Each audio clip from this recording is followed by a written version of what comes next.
I have the pleasure today to welcome you to our Capital Market Day, and where Øyvind and the team have prepared quite rich content for us, starting with some presentations. First one out is Dain Bohamdi from Yoil, and I hope I pronounced his name approximately right. He will give us some insight out on the camera market trends. Then next, our own VP in North America, Tristan Joe, will talk about our perspective, how we look at the market and the customer potentials. After a short break, we'll have PI, our CTO, give us some insights in the technology platform and roadmap. And finally, of the speakers, Marianne will tell us about how we produce and organize our operations.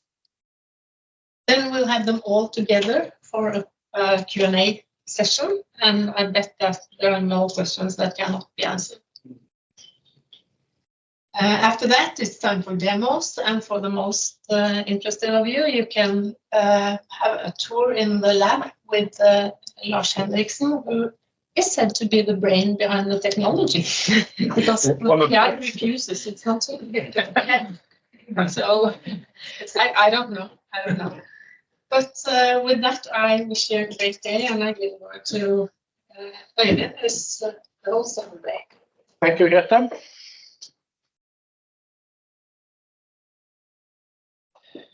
Okay, also welcome for me. It's a pleasure to have you all here in Horten headquarters, and also thanks for you joining through the web.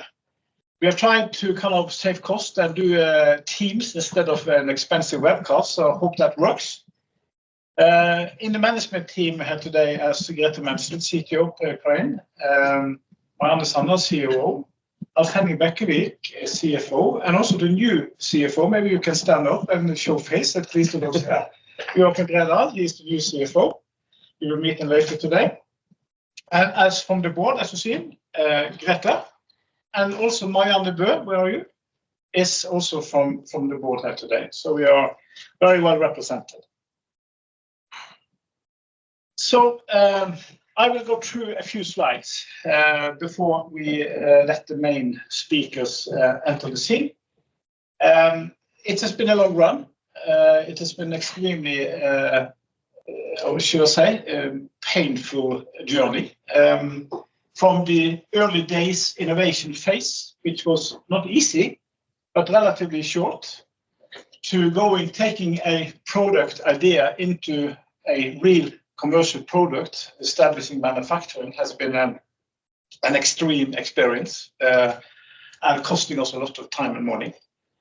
And then you're going to qualify yourself, prove that you are reliable, prove that you have the performance, which also took a lot of years before anybody dared to take our technology in products. But finally, after many iterations and improvements, we got the first assignments in 2020, and then of course COVID happened.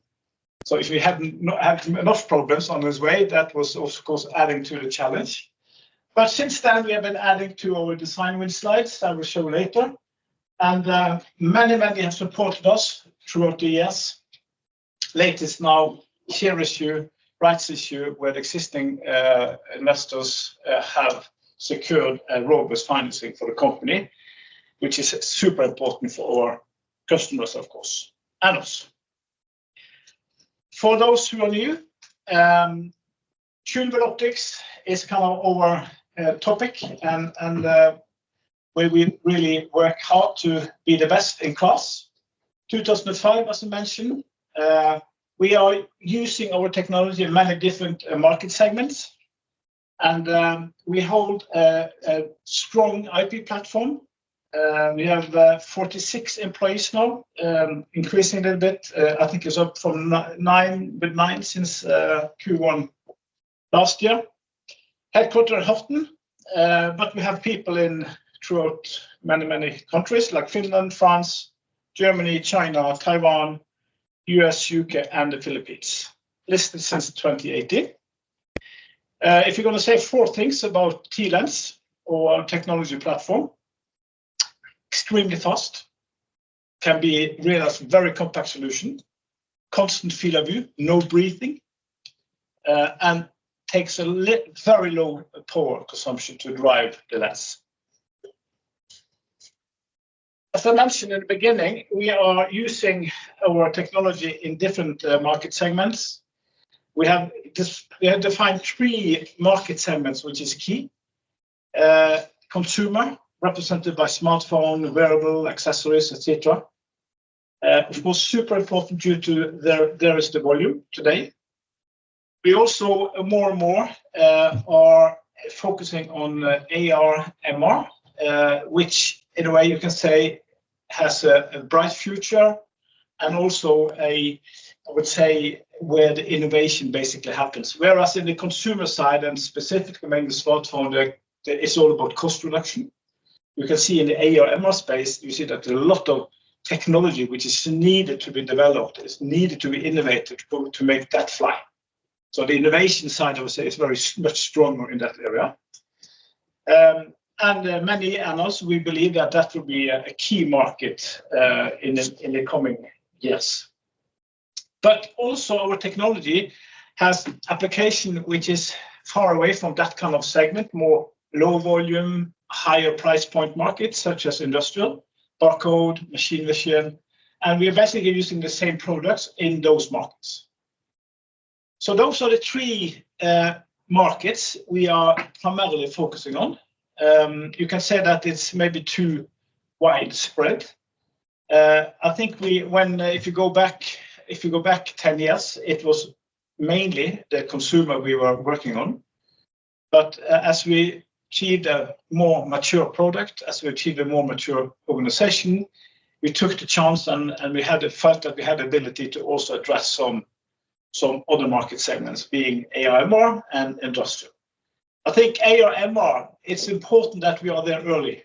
If you take the smartphone case as an example where we were late, there were AF solutions for many, many years before we were able to enter the market.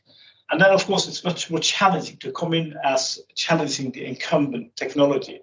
Whereas in the AR, MR, we are very early. And as you will learn from Tristan Yu, is that we are today the only AF solution used in AR, MR devices. So it's a completely different situation. And then, of course, in 10 years, 20 years from now, we also want to have a good and enjoyable time. And that's why we are listing 2 other markets.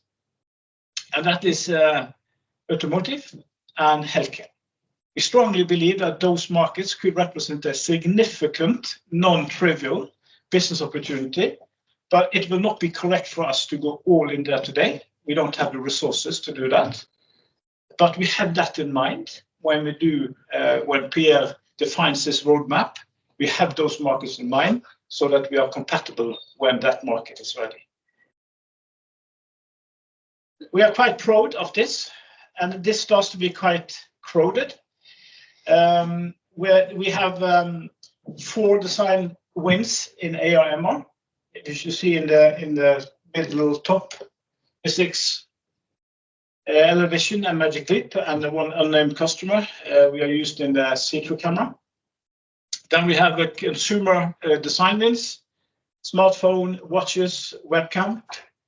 Then we have the industrial. There are now 6 companies using us in 12 products. And then we also have this more like scientific research, brain research activity with Kavli and for Philosys, and more to come.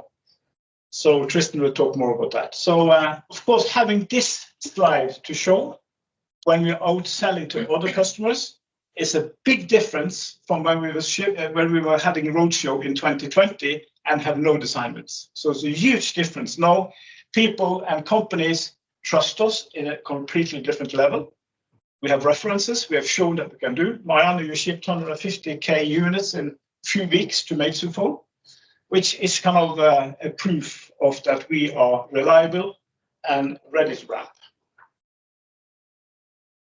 When it comes to the strategic direction, definitely the key thing here on the left side, left box, is to really work hard to achieve growth based on existing products. That is key. That has been key for several years. And this has led us to, if you go only a year back, I would say the majority of the organization has been all about that. Try to get new customer, try to get business, and less so having a lot of fancy innovation project. The majority of the team, even at the CTO team, has been involved in achieving that. Focus markets we mentioned, and longer term market we also mentioned. Lately, as we see the need for it, we had to, and also as we were able to break through in all key markets, we have also started to allow more investment on the innovation side. Pierre is smiling every day when he comes to the office, and he's smiling every day when he leaves office at 12 o'clock in the evening. And this is because we have approved quite an extensive investment in new product and technology, and Pierre will tell all about it, at least most about it. More T lenses, a new product, T-Wedge, POS. So this is a new gear, a new era in the company. We have to let R&D be R&D. We have to give Marianne the resources she needs to invest in the manufacturing so that we are able to future-proof the company. This is super important, but we couldn't afford that 5 years ago. But then we need to prove that we are really able to get into the market with existing products. Now we have proven that. Now Tristan's going to scale. And now we need to focus on R&D and standalone operation. Then we have a wet dream. We should always have a wet dream. And the wet dream we have is that we really would like to become something more. We really like to become something which is more than a component supplier. We really would like to be a solution provider. We would like to offer not to our customer only a product, in a way a problem, but a solution. That could be many things. I'm not going to dwell on that today. It could be that we are one-stop shop for tunable optics. It could be that we climb up in the value chain and deliver more than a tunable lens, but also more like a system. This is something every night I go to bed, I dream about this, and I look for opportunities. How we're going to achieve this, I don't know yet, but it's still going to be something we are targeting. When it comes to more operational strategy, I've been managing tech companies for soon 30 years, and one thing which I've learned is that you have to be local. You have to think globally, but you have to act locally. Having suitcases will travel is not enough. You need to have, in key markets, you need to have local organizations, which is the everyday drinking tea or whatever with the customer and partners. That's really our strategy, to have exactly that. We also would like to minimize our spending and fixed cost. That's why we decided to be without factory. So we only produce the polymer, which Lars will show you if you want to see it. Less, other than that, we do basically outsource. So we work with big, strong international companies. STMicro, as an example, Agatha, is our MEMS supplier.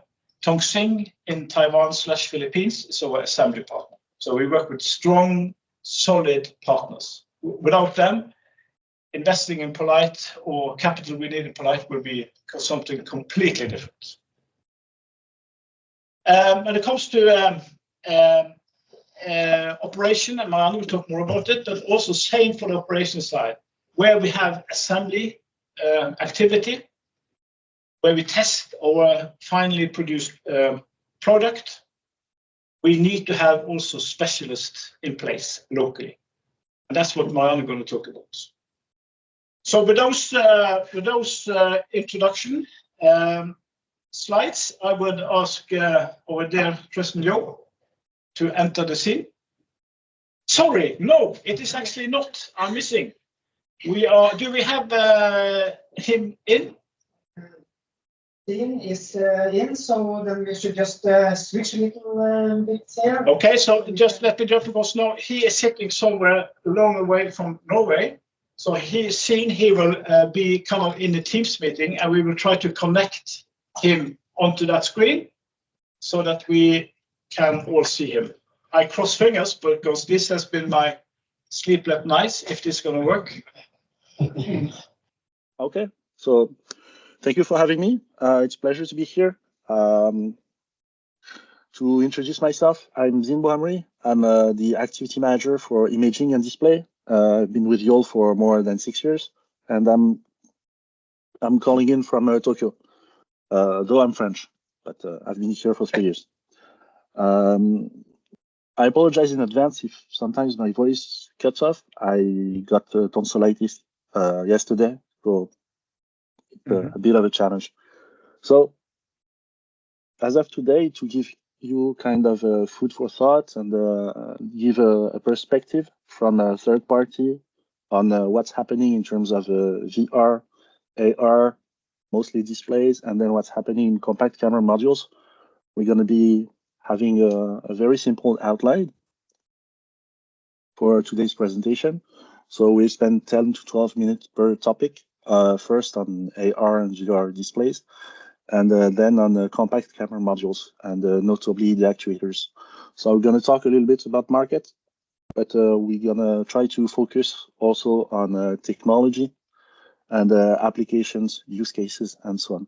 And I'll leave time for the Q&A at the end. So first on AR and VR displays. So I want to start with definitions because we've been hearing about AR, VR, XR, MR, and so on and so forth. And it becomes quite confusing sometimes. And sometimes when you discuss with people from the industry, there's quite the confusion, and the latest Apple Vision Pro doesn't help on that. So here's our definition. So you have text. Of course, the slides will be fully available to anybody. At the end of the day, what we call VR is when you are totally cut off from the outside. If you are seeing light from outside, but which is detected by a camera, like for example, the Apple Vision Pro, the Meta Quest, and so on, we still call that VR. Sometimes people call that AR, but we would call that video see-through because you are using cameras, visible cameras. AR in the 100% sense of what it should be called is when you have a blend of light that's reflected by the physical world and a display, giving you some additional light. And so it's very important to make the difference between those because at the end of the day, the technological choices that you have to make are completely different, both for the optics and for the displays. So we're not going to talk too much about the optics here, unless you want some more details later on. But at the end of the day, you have pancake optics. So let's say regular lenses, very briefly. And for AR, it's mostly going to be waveguides. So on where you're going to have nano grating on glass, or sometimes with polymer films and so on and so forth. And in terms of displays, we're talking on one hand, it would be like macro displays, like from 0.7 to 2.5 inches. So that's what you have, for example, in the Apple Vision Pro with the OLED on silicon. And for AR, it's going to be micro displays. So LCOS, OLED on silicon, micro LED, or MEMS-based solutions. And so the macro display players that we have in AR and VR, actually, depending on the technology, one technology can only be useful for AR, one can only be used for VR. And interestingly, be it for OLED on silicon or for micro LED, what we call self-emissive technologies on silicon, they can address both applications. So here you have a few examples, and we'll get into more details about what are the requirements for using this or that. That being said, I will now separate VR discussion with AR discussion. To give you an idea on the VR headset market, so remember back in the day, Mark Zuckerberg acquired Oculus for $2 billion. And the dream was that everybody would be using VR for social and so on and so forth. Actually, it didn't go as planned. It still stayed a niche market. So video gamers and a couple of user experiences on top of professional use cases, of course, like training, like medical healing, and so on and so forth. And with the Apple Vision Pro, they kind of try to legitimate their use case, and they are trying to seduce more consumer. And now they are trying to use this new word of spatial computing, kind of a buzzword as we call it, to try and recreate a need for the market. Other players are going to follow. We're going to see a couple of examples, but we are not talking about hundreds of millions of units. As you've seen, it's very expensive. It's still bulky. The use cases are not very super clear. So we are only anticipating up to 18 to 20 million units sold a year by the end of the century. Now, what are the use cases? So the niche is kind of the full immersion, like the PlayStation VR or all these gaming applications that you can have.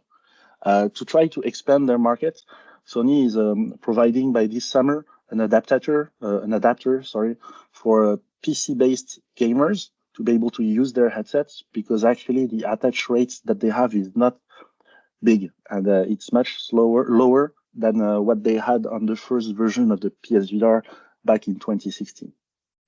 The real potential use cases in the future could be with a video see-through application. So you would have the virtual displays, we say that display redundancy. So it would be like you are working on your desktop and you have a virtual second or third screen.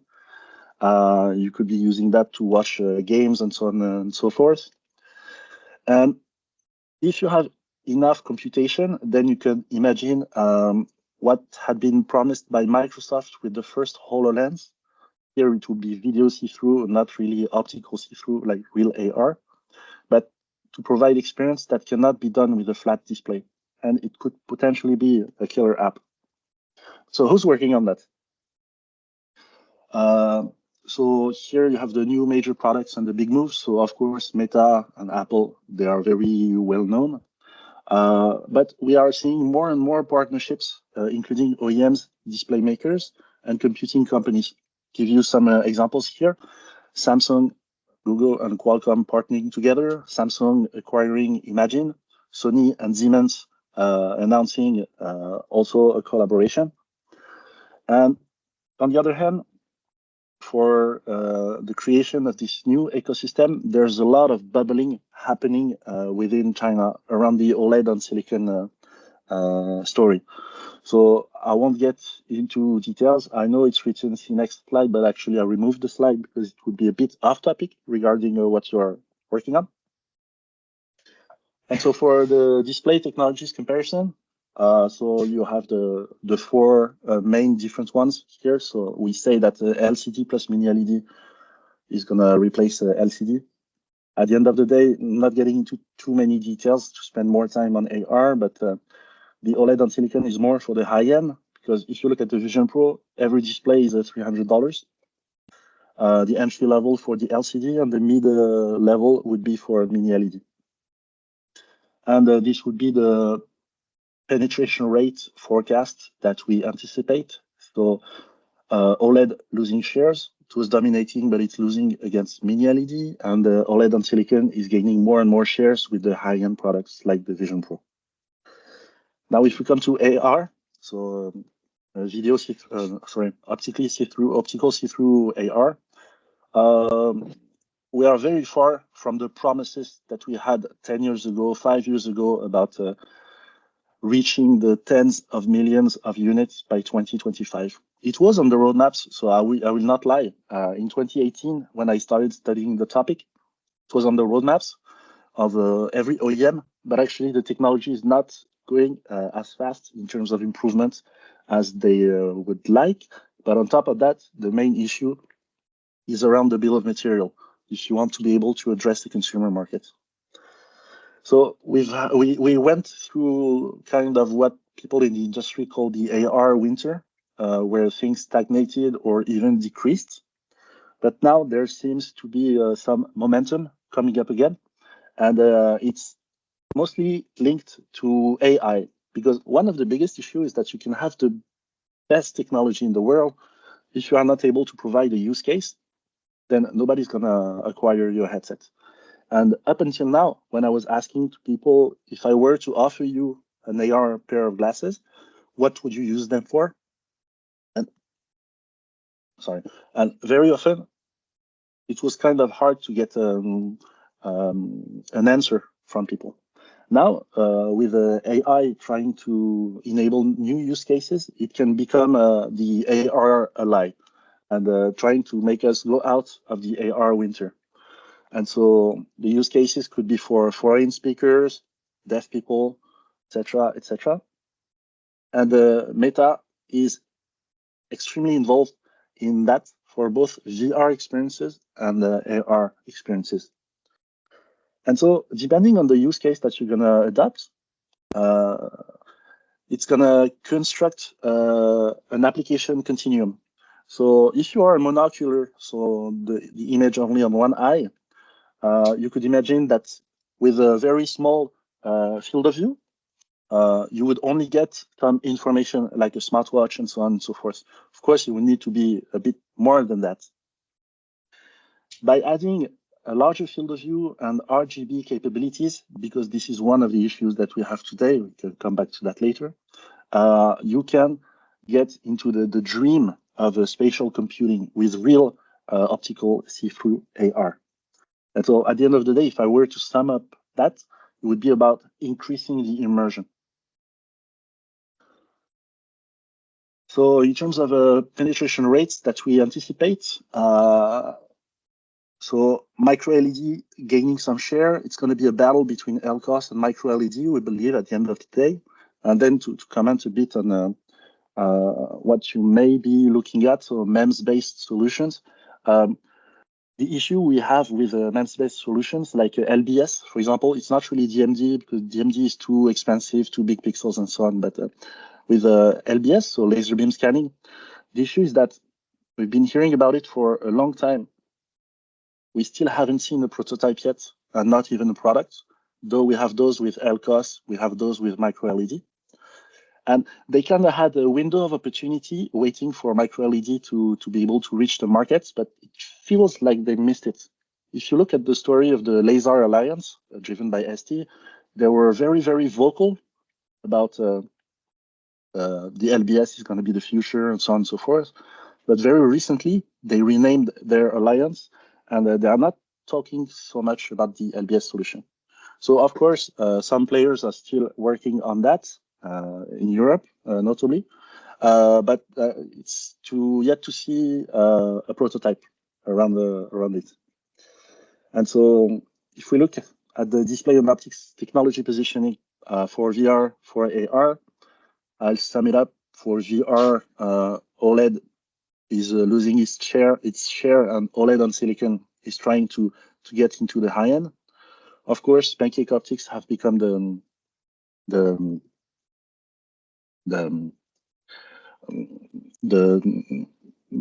kind of optics that you can find everywhere.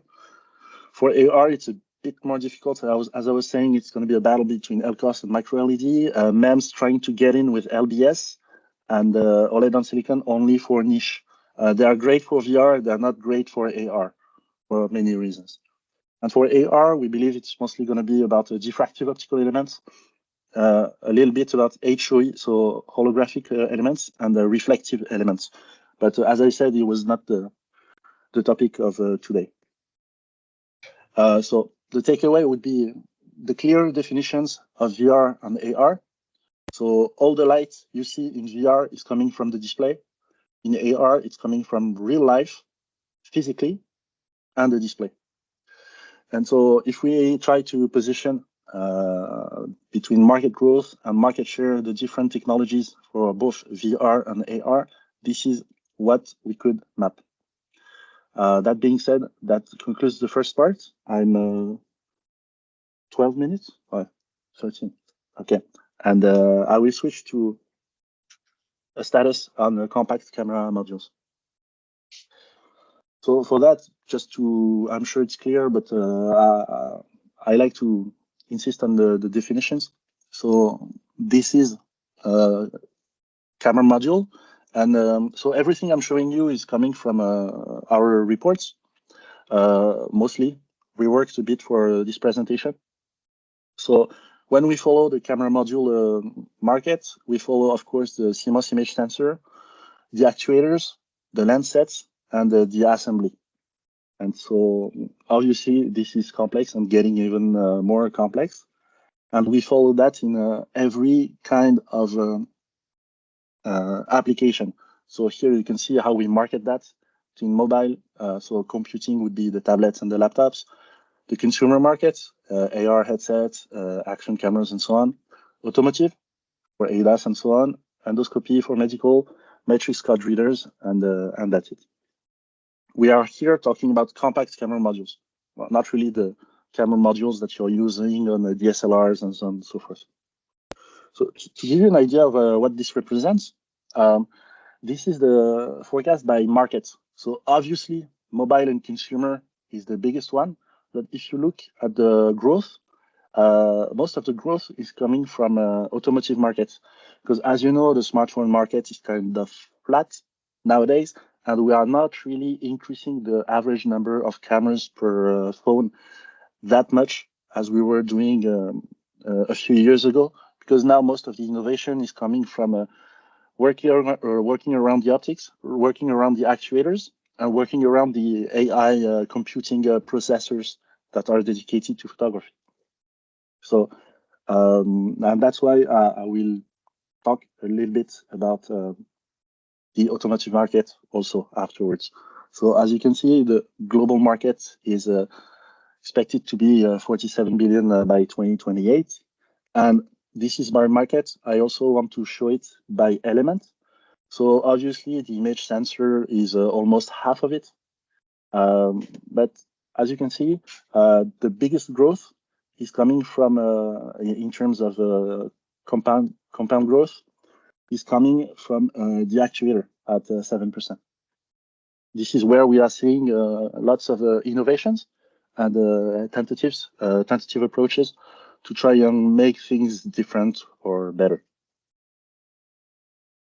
So, as I was saying, the market dynamics for smartphones is not that great. And as I was saying, the average number of cameras is not increasing as much as we thought.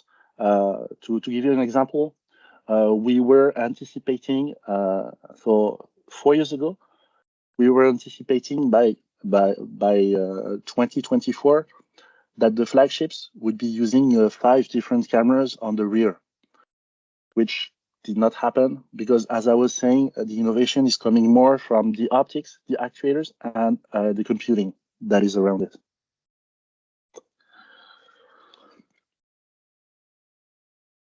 For cars, due to the increasing levels of autonomy, we are seeing more and more cameras being added to cars. So the average number of cameras today is around 2.7, and we expect that to be 4.7, 4.9 by 2030, 2032. So it's an average number, obviously. So the high-end vehicles are expected to have a system that has almost 18 cameras. And so I can understand that there could be a debate around, yeah, but what's the difference with the LiDAR-based solutions or the radar-based solutions? But if you look at the autonomy levels, actually to reach level 3, you cannot only go with one solution. Nowadays, if you look at the robot trucks, for example, in China, they are using all 3. And most of the OEMs are going to tell you that they need the three different technological choices because they actually complement each other for many reasons. Depending on the weather, one is going to be better than the other, depending on the angular resolution that you need. Again, it's going to be one or the other, and so on and so forth. And on top of that, due to all the security reasons that we need in automotive, the redundancy is important. So it's not really a question of, are you sure we are going to have more cameras and so on and so forth? It's actually a fact. So if you look at the mapping of the ecosystem, what's happening? So there's more and more interlacing. Obviously, the most well-known would be in the camera module assembly. The lens makers are trying to gain more and more share in the assembly. It's all about being vertical and trying to maximize the value that you can get out of the value chain. Because as you see, many players, it's a very, I forgot the word, let's say exploded supply chain. With many players fighting for bits and pieces. And you'll see after what it represents in terms of numbers.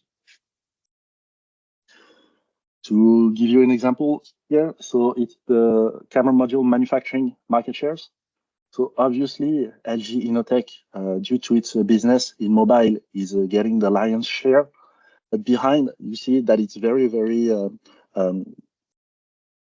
exploded.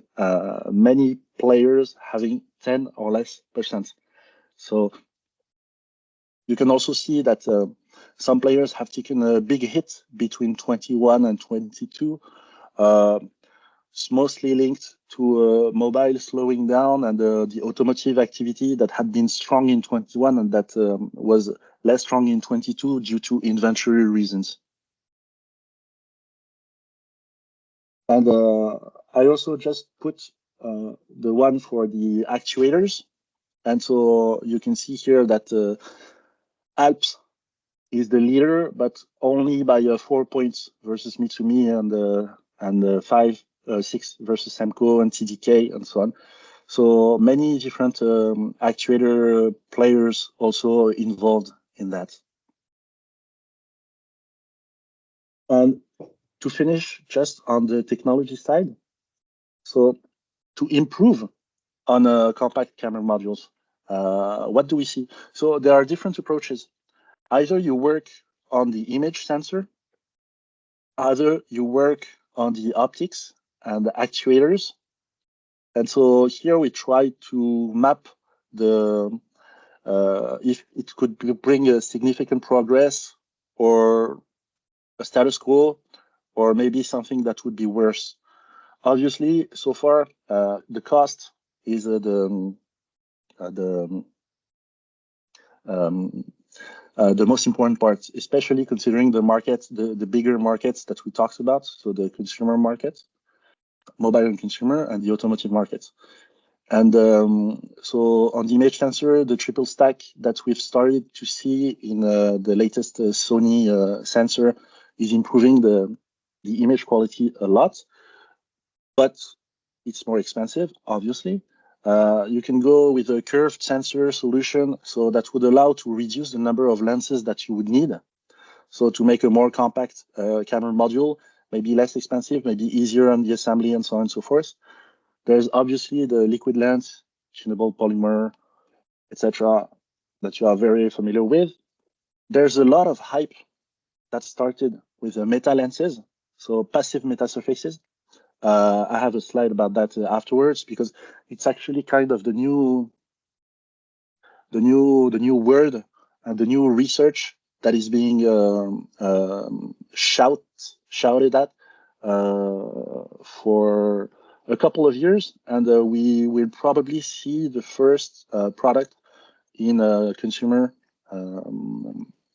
smartphone using a meta lens this year. Hybrid lenses, obviously, so it's either moving from plastic to glass for mobile, or the reverse one, moving from glass to plastic in automotive, because that's one of the reasons why it's so expensive in automotive. It's that you have to use lots of glass due to thermal reasons and image quality reasons and so on and so forth. And the SMA actuator has been making a lot of noise since last year, and it's already been in several smartphones as of today, and we are seeing it gain more and more shares.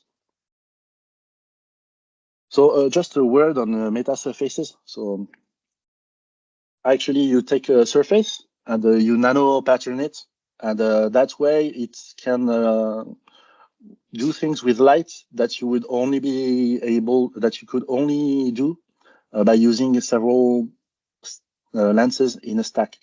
So the idea is to try and replace all the lens stack with only one meta surface that you put directly on the sensor to be able to reduce the camera module volume, and maybe in the future try to add some new features. We could talk about it in more details. I would, if you are interested in this topic, I would invite you to reach out in late September, because with the team we are currently working on a dedicated report on meta surfaces and their applications for displays and for imaging and sensing. And to finish, it's just the technology trend, trying to go from the regular VCM to other emerging technologies. So with the different functions, so autofocus and image stabilization. And is it done on wafer level or not? Is it mass produced or not? Who are the players? Is there some technology differentiation trying to happen through the SMAs? And the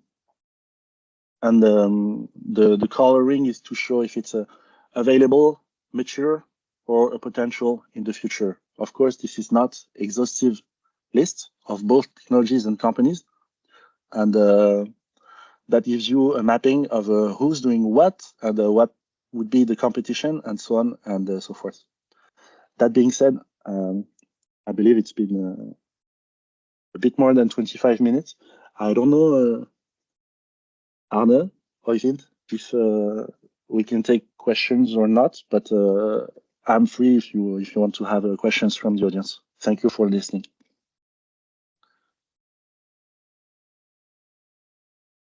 Vi hører med Norge. Ja. Da kan vi få frem på tegnen. Okay. So thank you so much. Is there any question from the audience? Sorry. Is there any question to Sign's presentation from the audience? Of course, a lot of information, a lot of data. I think it needs to be digested offline. Okay. So Sign, I thank you so much for being with us, and then I will send you a mail so that we can agree how we can potentially use or forward your question offline. Yes, of course. So I hope it was useful to you. I wish you a great afternoon, and until next time, thank you. Have a good day. Yeah, thanks a lot. Thanks a lot. Bye. Thank you. And okay, super. That was a lot of content to absorb. Should we move to our own dear Tristan? Tell you a story. Tristan, he was my customer. You remember Tristan when you were my customer? Yes. Yes. He was having US activity for Open, and he is single-handed responsible for us being in Medicaid. And more coming. And more coming. So Tristan is a very experienced manager and sales business dev guy, and he will now explain you why poLight is so great. Hey, hello. My name again is Tristan Ju. I'm VP responsible for North America business development. I also have corporate marketing responsibility here at poLight, based in Silicon Valley, California. I have just around 29 years of deep technology career history, with the most recent 20 years focused on advanced imaging, optical sensing, and including tunable optics technology in terms of technical marketing and general management functions of my career history. I'm very pleased to update you on today on poLight's key focus market segments, as well as key customer opportunities that are very exciting for our future and today, as Oyvind referenced during his first quarter 2024 earnings presentation yesterday. poLight's global business development and sales team consists of these 6 members, with Refar Yang, our China General Manager, and Jack Chang, VP of Business Development in Taiwan, leading our Greater China business, and John Edwards, who actually presented at 2 years ago Capital Markets Day for us, who is VP of Business Development leading our EMEA and Asia business based out of UK, with Ludiger Hartung, our newest Business Development Manager based in Germany, who just joined us earlier this year, and myself leading North America Business Development and Sales with Spencer Males, our Senior Technical Sales and Business Development Manager, joining us earlier last year, reporting into me to help scale the North America business further. So I have, before I delve into the meats of my presentation, let me just outline my presentation structure. I've structured this presentation into 5 key focus market segments, with the first 3 being very strategically important key focus market areas, and the last 2 being opportunistic but very long-term bets that we're, as Oyvind has preface earlier today. And with the first slide out of each market segment, addressing the market segment key trends of the markets, each of the markets, and then the second slide covering the specific customer opportunities with our key strategy and tactics, nicely summarized, to give you a added confidence in our market positioning and the future business growth potential in each of the market segments. Okay, so our first focus market segment is augmented and mixed reality, with enterprise markets being well established already, and consumer markets actively developing, with initial devices expected to launch into the market in year 2026. And this is where we have opportunities specifically in AR smart glasses, consumer-grade AR smart glasses, and mixed reality head-mounted displays that employ video pass-through cameras, as Zion outlined to you during his presentation.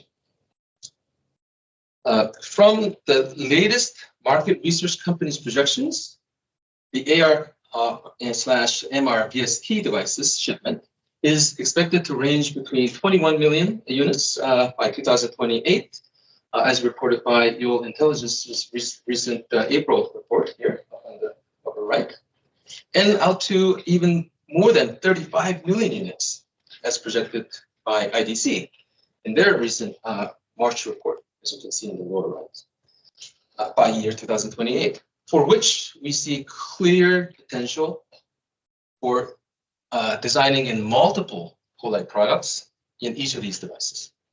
It's very exciting.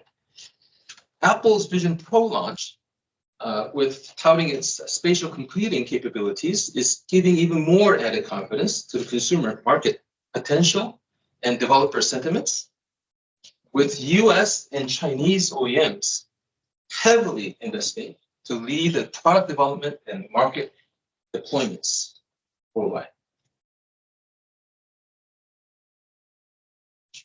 Now, when I joined poLight 3 years ago, I brought my deep expertise in AR/MR market, which I've been very focused on since 2017, so we're 7 years plus, and luckily have helped lead poLight's differentiated positioning in this market, including closing our very first design wins with Magic Leap 2, an exciting announcement just recently released Music Shield.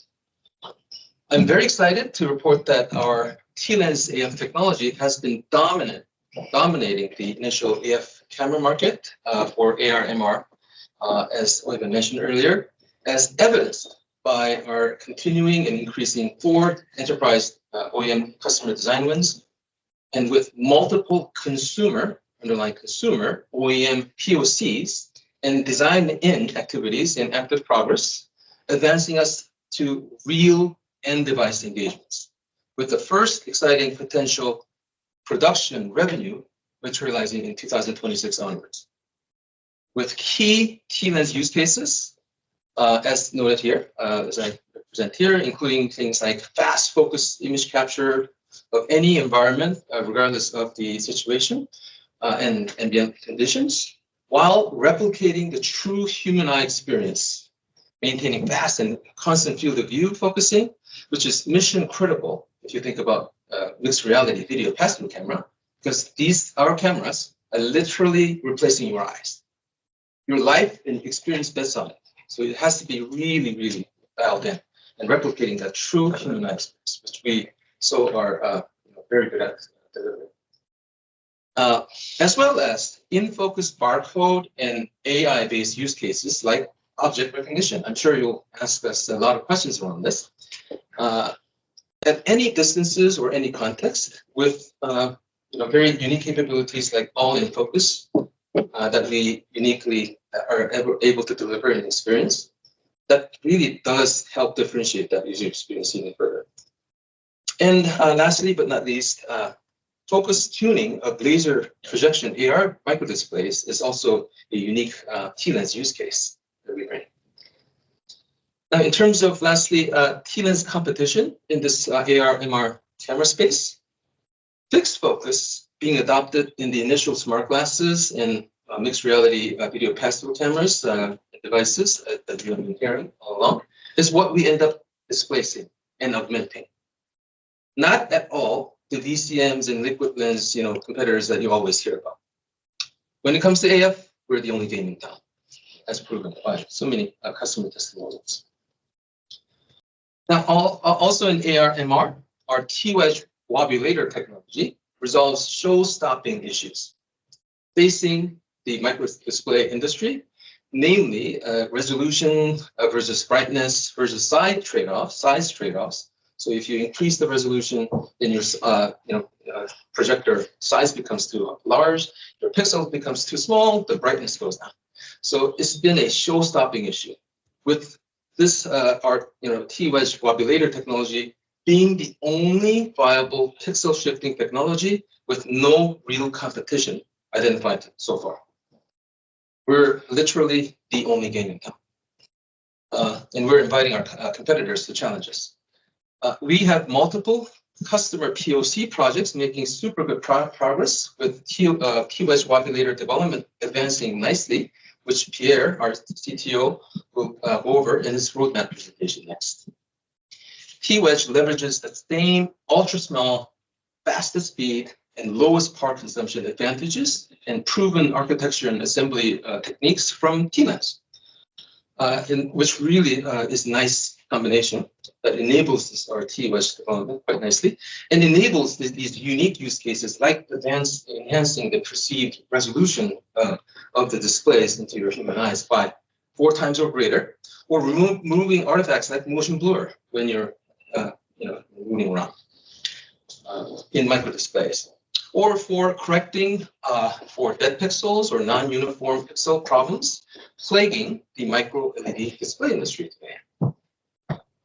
As this animation here on the right side shows, T-Wedge wobulator half a pixel shifting improves the perceived microdisplay resolution by 4 times. In this case, half a pixel shifting equates to a 4-time resolution improvement.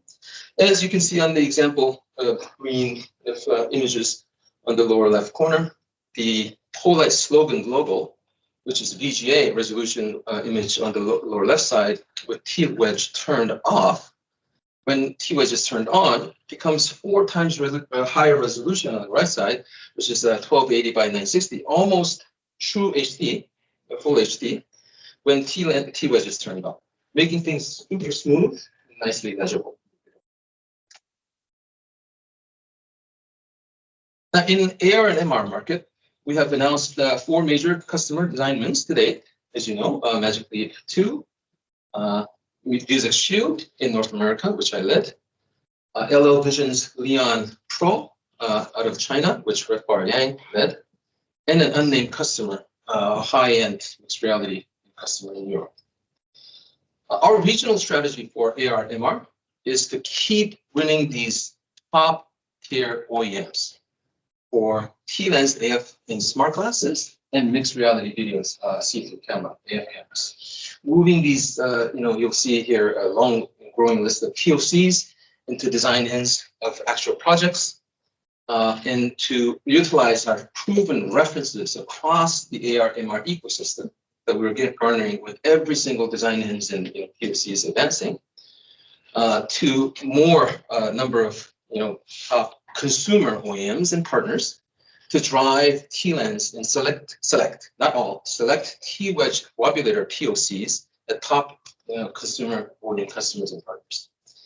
Our key tactics in this AR/MR market is to advance our T-wedge wobulator development to the next step, led by our Pierre, our CTO, and their team, and to continue to strengthen our position and roadmap in the more simplified and standardized AR enabled cameras using our T-lens AF technology, more simplified, and Pierre will go over more details about that for you in this roadmap presentation.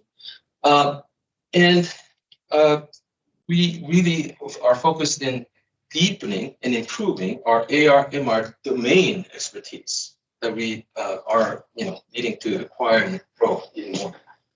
And I'm going to personally lead that effort more and more at the company, and also boosting our local customer organizations to improve our local customer support efforts across all these target regions. Lastly, we will continue to attend and exhibit at major trade shows related to AR and MR, like CES, SPIE,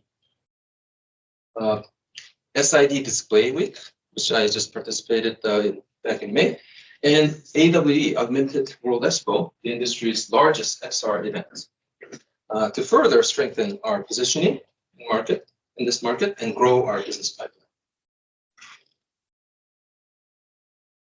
Now, with that long intro into AR/MR market, our second key focus market is consumer segment that includes all these device categories: smartphone, smart home, IoT connected devices, and wearables.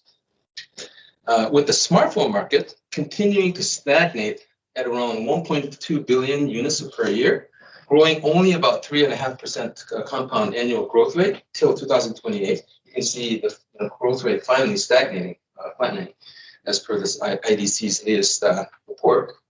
But it is still by far the largest market opportunity for poLight.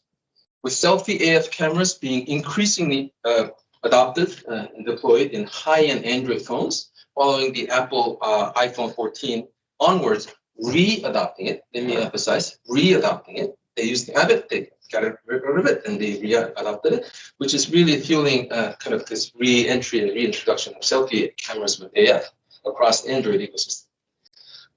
And with rear cameras continuing to require larger sensor format and larger apertures for with the multi-camera trend continuing on with telephoto and periscope zoom cameras. So that's an important trend we have to keep in mind in smartphones.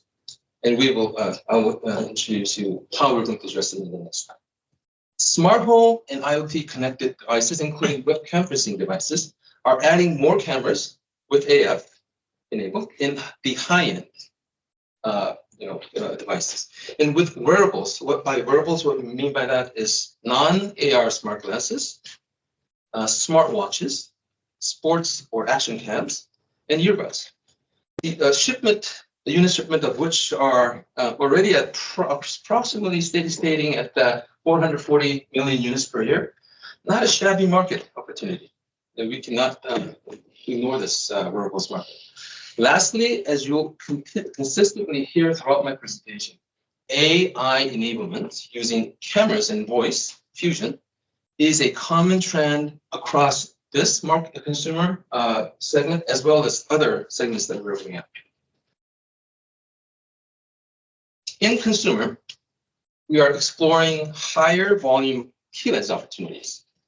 At the core of it is, of course, smartphones, proving challenging in the short term due to lower customer priority and lower budgets in this, unfortunately, throughout the pandemic period also in selfie AF camera space, and increasing sensor format and increasing field of view requirements that necessitate our T-lens add-in architecture, which Pierre will go over in the next presentation, for addressing the rear multi-camera trends. But we will never give up on this, pursuing this target smartphone opportunity, which is by far the largest still, and by adopting new roadmaps and standardizing and simplifying the add-in lens and camera modules architecture that Pierre will be addressing, and really developing the right roadmap to address the longer-term needs. In the for smart home and connected IoT device space, we're actively engaging and exploring tips with top OEMs worldwide, not just in one particular region. This is why we got rid of the regional focus there in the segment. With many of these POC projects nicely ongoing, also across both the wearables segment and IoT connected devices. Now, riding on our existing design win customers like Meizu, our very first smartphone customer design win, which we are super proud of, and we are convinced that we can replicate this with the right roadmap focus, and when we are soon ready. We also have our leading smartwatch design wins through big brands like Xiaomi and Sun, kid smartwatches, and CBTE's Max Hub, our webcam design win across these consumer segments. And in this segment, our key strategy, starting with smartphones, is to persistently explore simplified T-lens add-in lens and more standardized, lower cost, ready-to-go camera module projects to address the selfie AF camera needs in the near to midterm, while securing a larger aperture, larger form factor, our aperture T-lens roadmap for the rear multi-camera trend for the long term, which are, again, CTO Pierre will be addressing in this presentation. And to grow a strong, sustainable pipelines for more consumer OEM customers, projects globally, regardless of tier, meaning that any and every consumer OEM customers we will go after. Doesn't matter what the size is, because volume is one. Our key tactics in this consumer space are to secure and promote new standardized T-lens add-on camera modules and simplified T-lens add-in lens offerings, while utilizing our T-lens add-in reference design capabilities. Pierre has a very talented optical and lens design capability in-house now to leverage that to address the ever-advancing customer needs like larger sensor format and increased field of view trends, and to strengthen especially the business development side of the capability, and as well as, of course, the local customer support organizations across the street.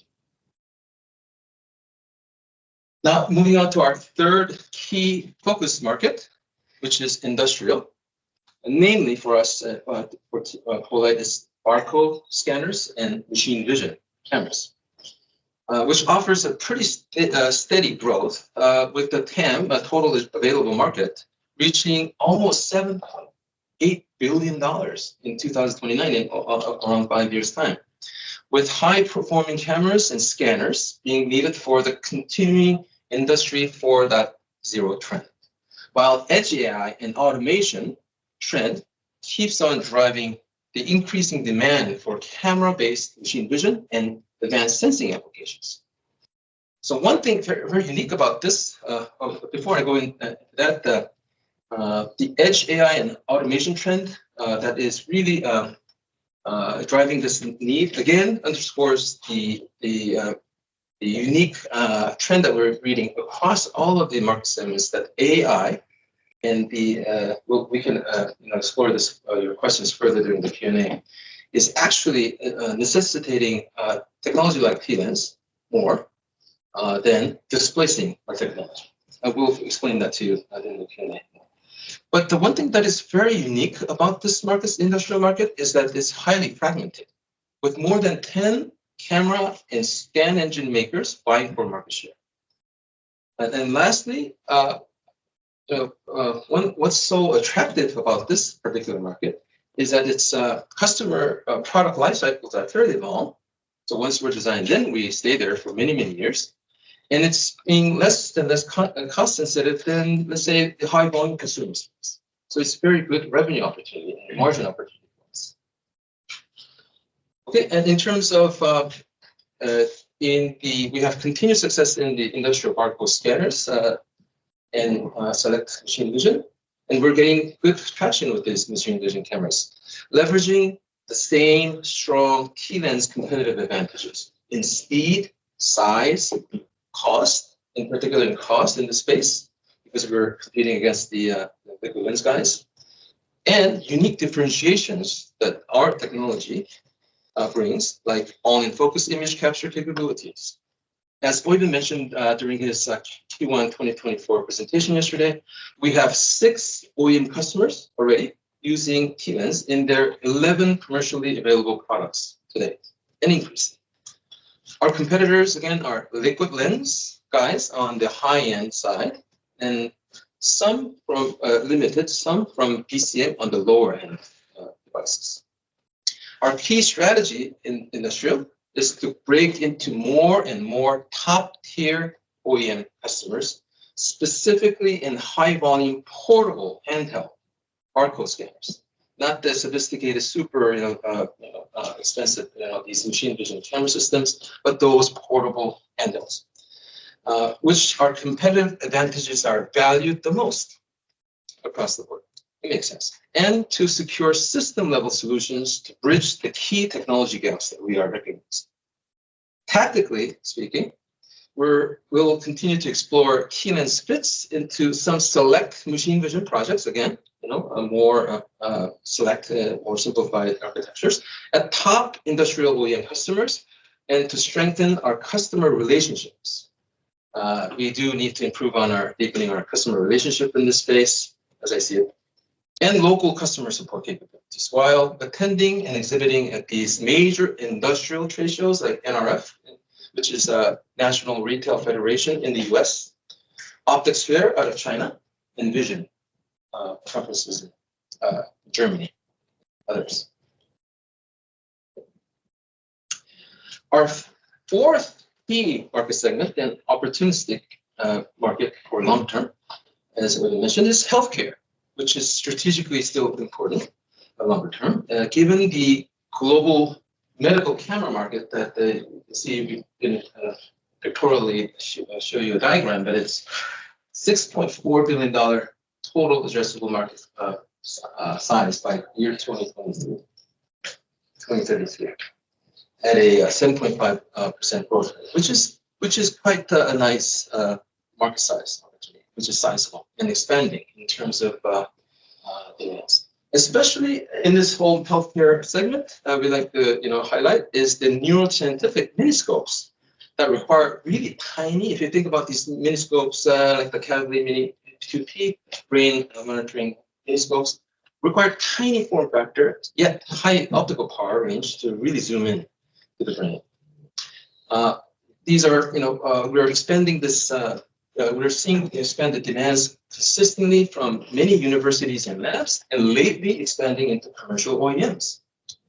However, the endoscopic camera space are staying at low resolution 2 megapixel 1080p HD fixed focus, which is dominated, quite frankly, by OmniVision's Cube camera, a camera cube, with, however, gradual shift over to 4K 5 megapixel cameras that eventually will require AF.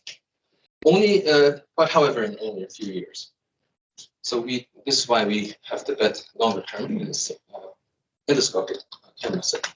Since our first university customer design win was announced with Kavli Institute for Mini 2P Miniscope back in 2022, we've been expanding the Mini 2P projects across a myriad of universities and labs, and now recently into new commercial OEM customers, offering Mini 2P turnkey solutions, not just the small camera stack up there, but the turnkey solution like that, it's a system that plugs into end-going equipment. So to expand, this will allow us to expand commercial Mini2P distribution across broader, commercial players out there, enabled by our recent announcements that we've made with distribution partners like Phenosis / LabMaker, and you'll see in the next few slides, Thorlabs, to scale up this business in Mini2P neuroscientific miniscope market. We'll continue to explore this whole longer-term opportunity with the endoscopic cameras as we keep track of the camera requirements for heading into higher resolution, and to secure and promote with key lens and camera module partners in the space to jointly develop and work on promoting OEM project opportunities. Our fifth and the last key segment that is opportunistic, but as we pointed out, a very important non-trivial volume opportunity long-term is automotive. With in-cabin DMS, drive monitoring system, and OMS, occupancy monitoring system, camera market growing to a staggering $1.2 billion TAM only in 5 years in 2029, at an explosive compound annual growth rate of 44.7%, as reported by Yole. This is the April report.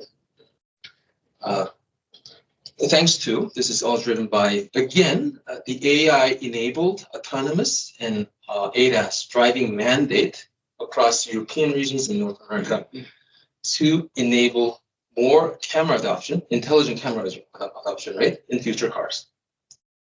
Automotive is quite attractive to us in particular at poLight due to a higher margin and pricing structure and longer life cycles that once we're getting designed in, similar to industrial, we are designed in for many, many years. Although it's still at stages, we see non-mechanical, fast-focusing, robust RGB plus near IR. This means visible and near infrared. Dual mode AF camera technology being needed, with T-Lens as one of solutions that are actively being considered as attractive. With some POC activities with some lead automotive OEM customers and partners, enabled by our joint development efforts for T-Lens AF camera demo systems. However, again, revising and requalifying the T-Lens product led by Pierre's team is required for meeting industry qualification standards like ACQ 100 and other automotive compliance standards longer term.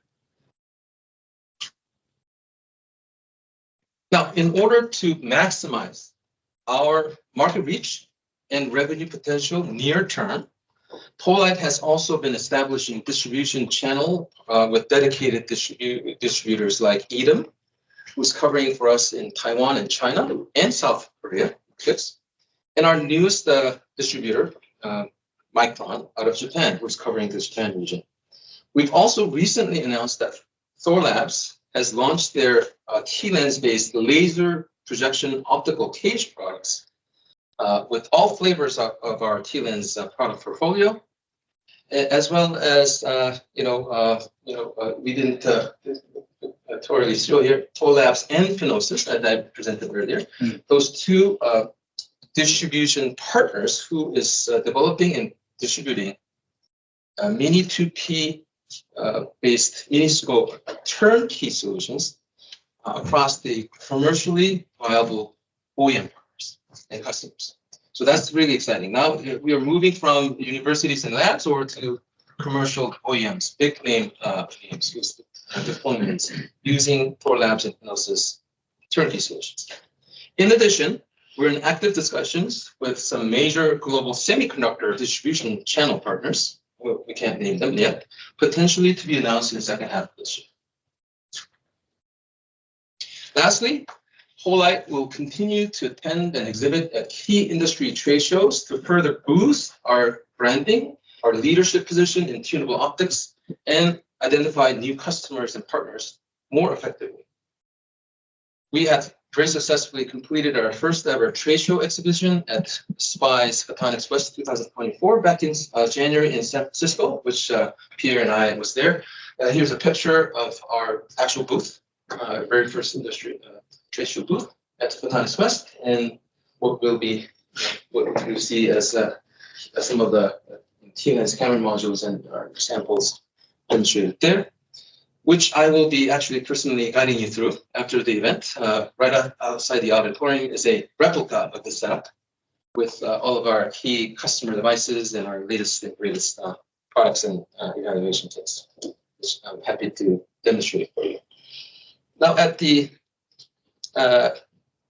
next, speaking of SPIE, next year's SPIE event will be AR, VR, MR 2025, not Photonics West. And that's making a strong deliberate statement that we are serious and on point with a leadership position in AR, MR. So we'll be doing that in January of next year. Very excited to do this and gain more momentum in this whole AR, MR space. Next, we'll exhibit at the industry's largest AR, VR trade show worldwide, Augmented Expo, World Expo, AWE, USA, 2024, coming up in 2 weeks. And between June 18th through June 20th in Long Beach, California, which I'll be personally leading again, and to demonstrate our latest and greatest in AR MR space. And at CIOE 2024 or OPIE 2025 in China, which Red Park, China GM will be leading, and Vision 2024 in Germany, I mentioned a couple of times. And these are, of course, we'll have our very first nice private meeting suite at for the first time at CES 2025 in January, which will, we will be really well positioned at CES now going forward. That is across the board, very important trade show to address many of our focus market segments. Team poLight now, as you can see, is well prepared with all the necessary trade show booth materials, infrastructure, product samples, evaluation demo kits, all kitted and nice, coupled with customer devices that use our technology for exhibiting at these trade shows and others globally. As our CEO had just reported yesterday at our first quarter earnings presentation, Team poLight is very proud and boasts a very promising pipeline of customer POCs and production projects across all of our key focus segments, market segments that I went over today, all nicely summarized there to the left, as summarized in this table, and with growing numbers consistently in POCs as compared to the previous quarter over quarter. And it is my and my colleagues in the business development and sales role to make sure that we lead all of these POCs to actual production project design-ins and convert them to design wins. I'm very, very confident at scaling our business in the future.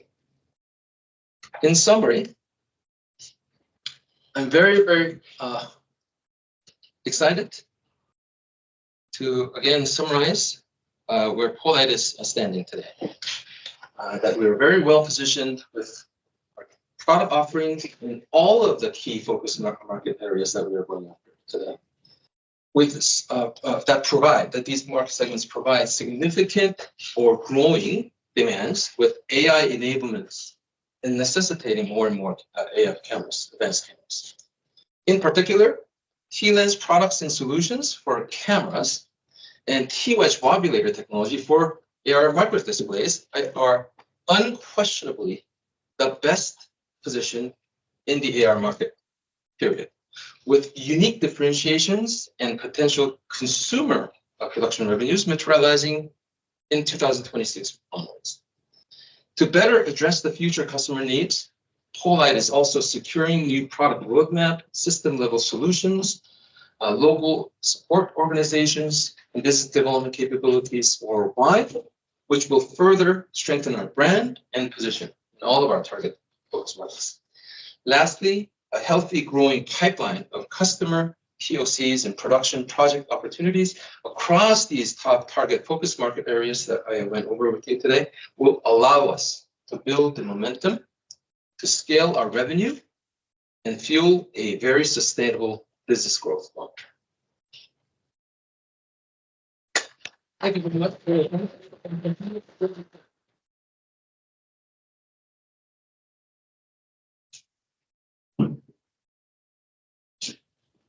Super good, Tristan. Thanks a lot. We will. We know you of course use 10 minutes more than you're supposed to do, but that's great. It's fine. We have time. We break, fill up the coffee or water, and we will be back again. Let me see. We're going to start again with our CTO at 2:45. Okay.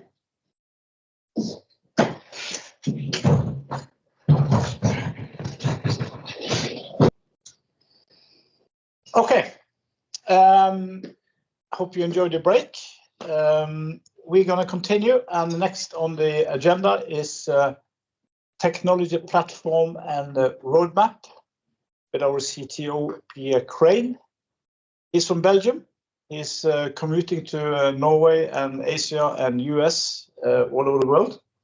Pierre has been with us for soon 14 years. He is instrumental in what we have achieved and what we're going to achieve. Pierre has a background in his, how many degrees do you have? You have a lot of master in physics and optics, very strong background. He is actually coming from tunable optics. He was working with competitors, but finally he understood what is the right tunable optics. So with those words, Pierre, I will let you give your speech. Thank you, Eivind, and thanks to Tristan for introducing. But Eivind, where is the presentation? Sorry, I will help you. You're leaving me in the middle of the. It's not so difficult. No, I know, but it's. But you being a CTO, you should know.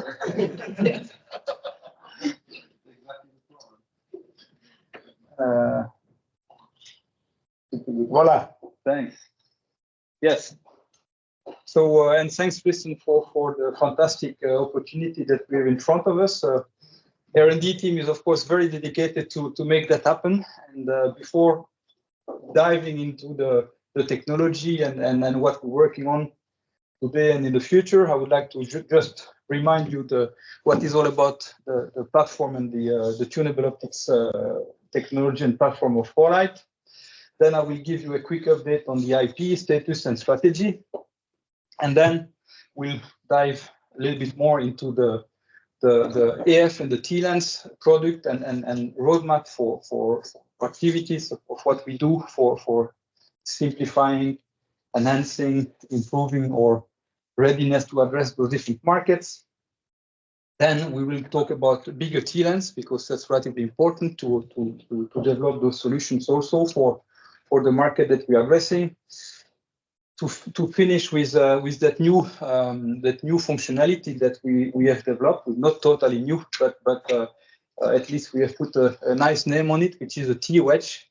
And the first product that will most likely come as a T-Wedge is the wobulator, that small device which is improving the resolution of the micro display, which seems to have a big momentum from the customer and the market.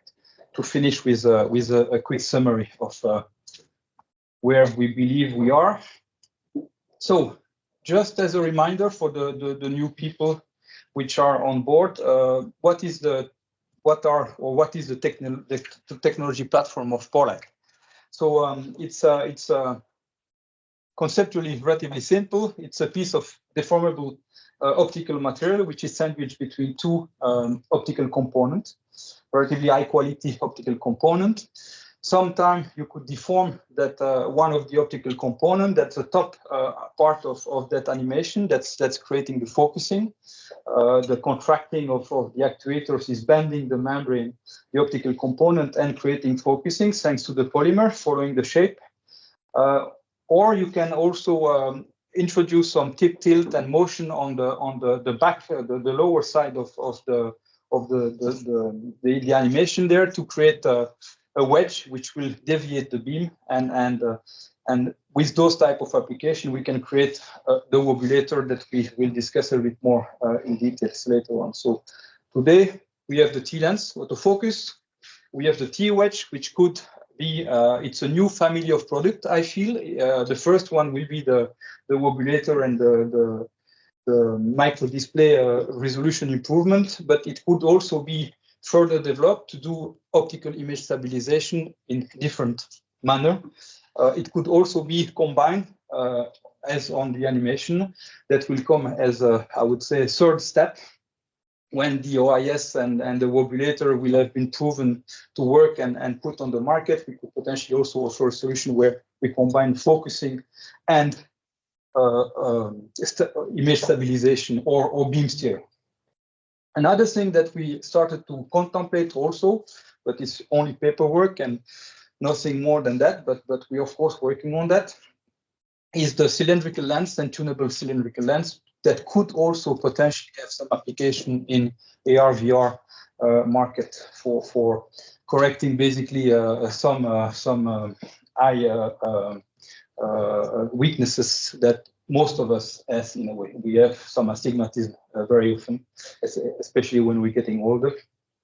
And then we will continue again to push for solution that could enable and make optical zoom, which I still feel is a wet dream for most of the, especially the mobile community. They would like to have a tunable optical zoom, which is a challenge, but anyway, we are moving towards that. We are pushing to try to offer solution for that. And all those concepts are using actuators, most today thin film piezo that we want and we need to continue to improve for better performance. But we are also addressing different type of architecture. We'll see that later in the slides, where we use bulk piezo, potentially also other type of actuators. We like to stay with piezo because they are fantastic actuators. They are low power consumption, they are fast, and we know them quite a lot. And so far, all the performance of the T-lens are basically really coming from the piezo material and the PZT in particular. And we will continue to develop those optical materials, soft optical material that needs specific tuning for different type of application. So that's what we have as a key platform to work and develop new functionality and new products. So in terms of IP, I will probably repeat what we have said already, but for us it's relatively important. We have 22 patent worldwide granted patent family. Used to be 17 in 2022. So you see that we are pushing, we are improving, we are creating more IP. We have still 7 more pending application, meaning that they are on their way to be or patented or, and we have 3 to 5 application or in preparation. So about 10 new application which will come relatively soon, which will take time to become granted. Of course, you need to, the way we have taken is taking a year or 2 or 3, depending a little bit. And we have added one registered trademark, which is the T-wedge compared to last year. So on the right side of the image, you see the repartition of the patent over the world. So and those 22 family are around probably more than 160 granted patents. So we believe that we are relatively well protected. Even the very early, the earliest patent that we have applied, even before I joined, are still not yet completely valid, but the most important one, the one which are really supporting the current product, are potentially still valid for 8 years. And of course, we have continued to apply for new and more patents. So we believe that we are relatively well protected. The strategy is the same as 2 years ago. We continue to to push as much as we can to secure the freedom to operate for poLight, of course, but for our customer also. It's super important.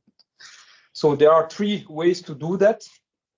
The first one, as you have seen, that we continue to apply for new IP. I would say on monthly basis, we have discussion, we have talks with the team to see and to understand what we could patent. We are working with a law firm also to support that effort, because it's a lot of work.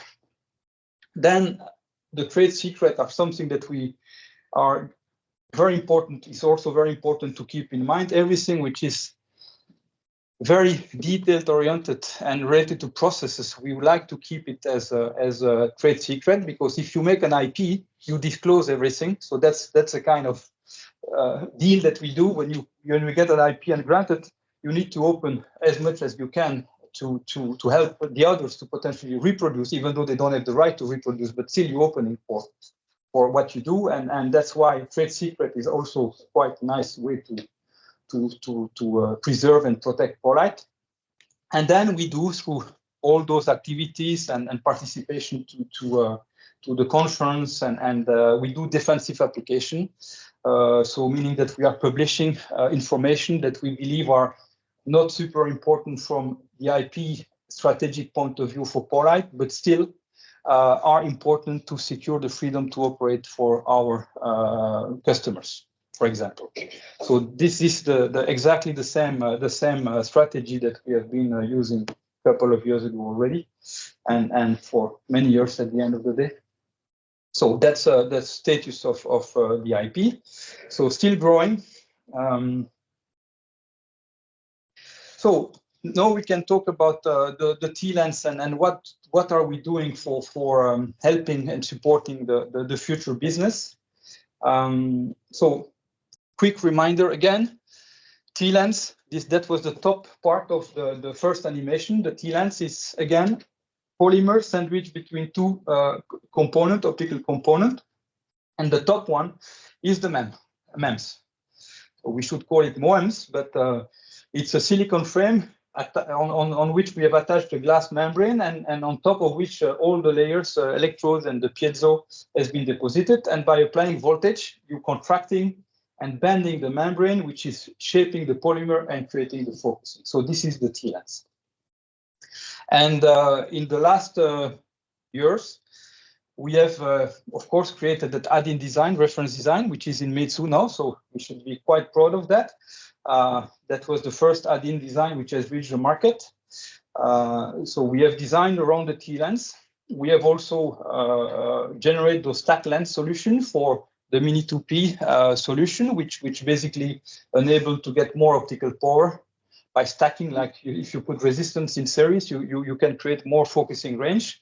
And also to support those activities, we had to apply another anti-reflective coating, because those devices are not working in the visible spectrum, but more like in the infrared spectrum.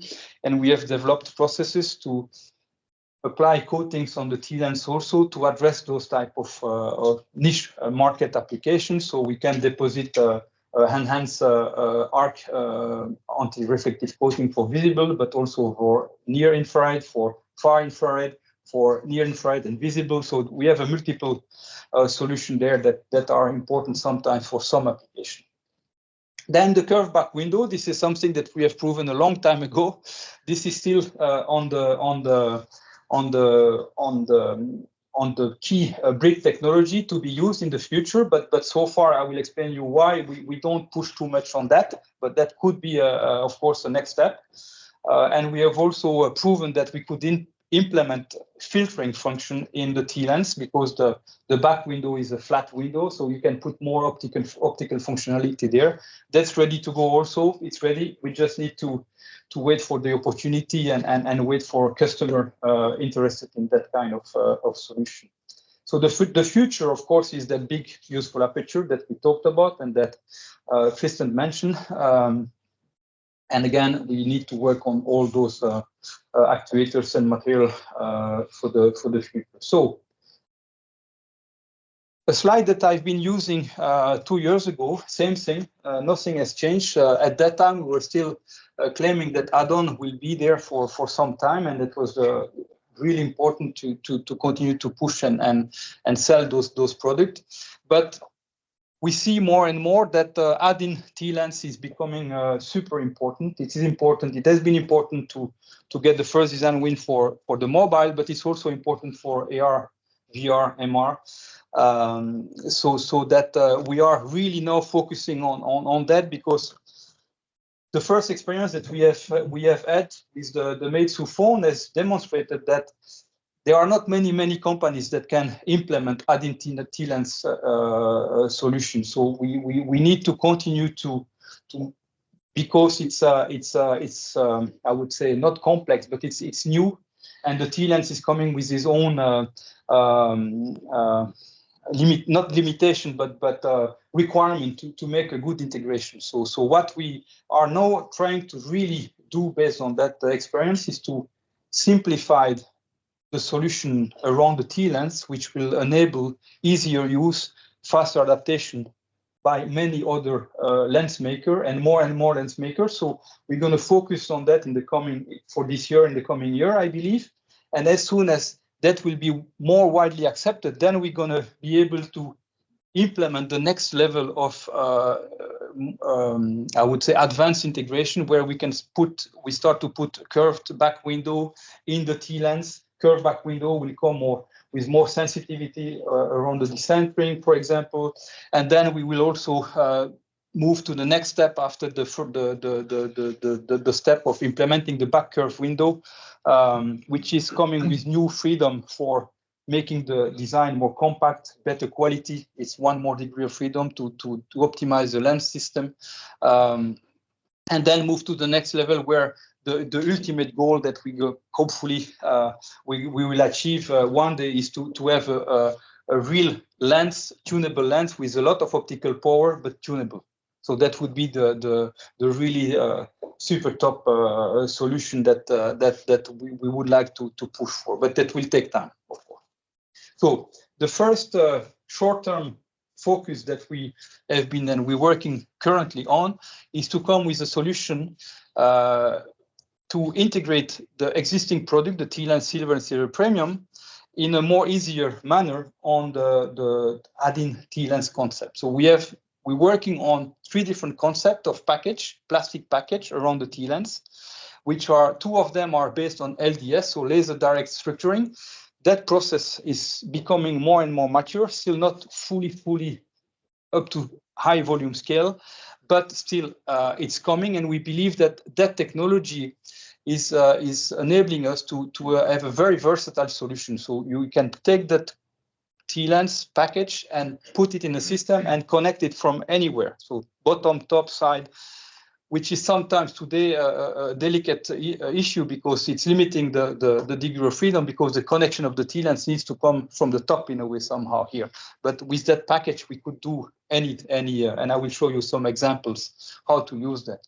And also we have put very high accuracy on the size and the dimension of that plastic parts to be as close as possible as the accuracy of a plastic lens that they are stacking to make the full lens stack.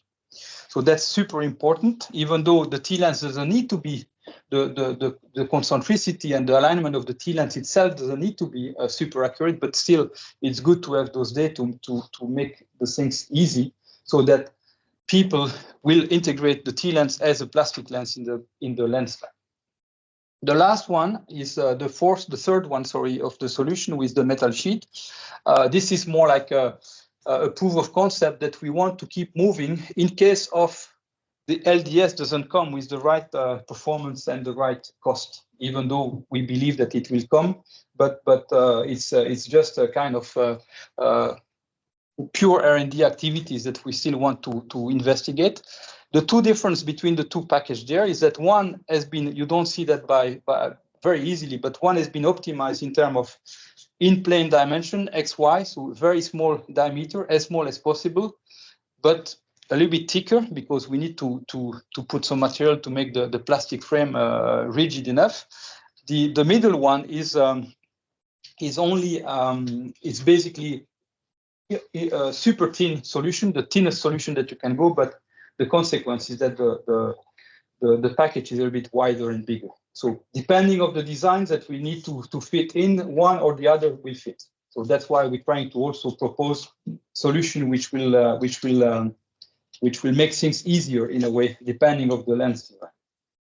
So thanks to the team again here, we have continued to design lens, identity lens for different type of application. And that's one of the example here. We have even done the optomechanical design of the complete lens to validate the concept and to share with some customers, which are not super, I would say, aggressive enough to go in, and we use those reference designs to convince them that indeed it's possible. We have done the tolerance analysis, we have done the optomechanical design, and we start the discussion around that, and we provide all those information to them. So they have the lens design, ZMAX file, the CAD file, everything, and they can start from there. They will save a lot of time. And here you see that on the left side, you have a super compact small nose camera, which could fit to a mobile or AR, VR. And you see that here, the connection to the T-lens is coming from the top. You see the package in the middle here, that's the T-lens here. And the connection is made from the top.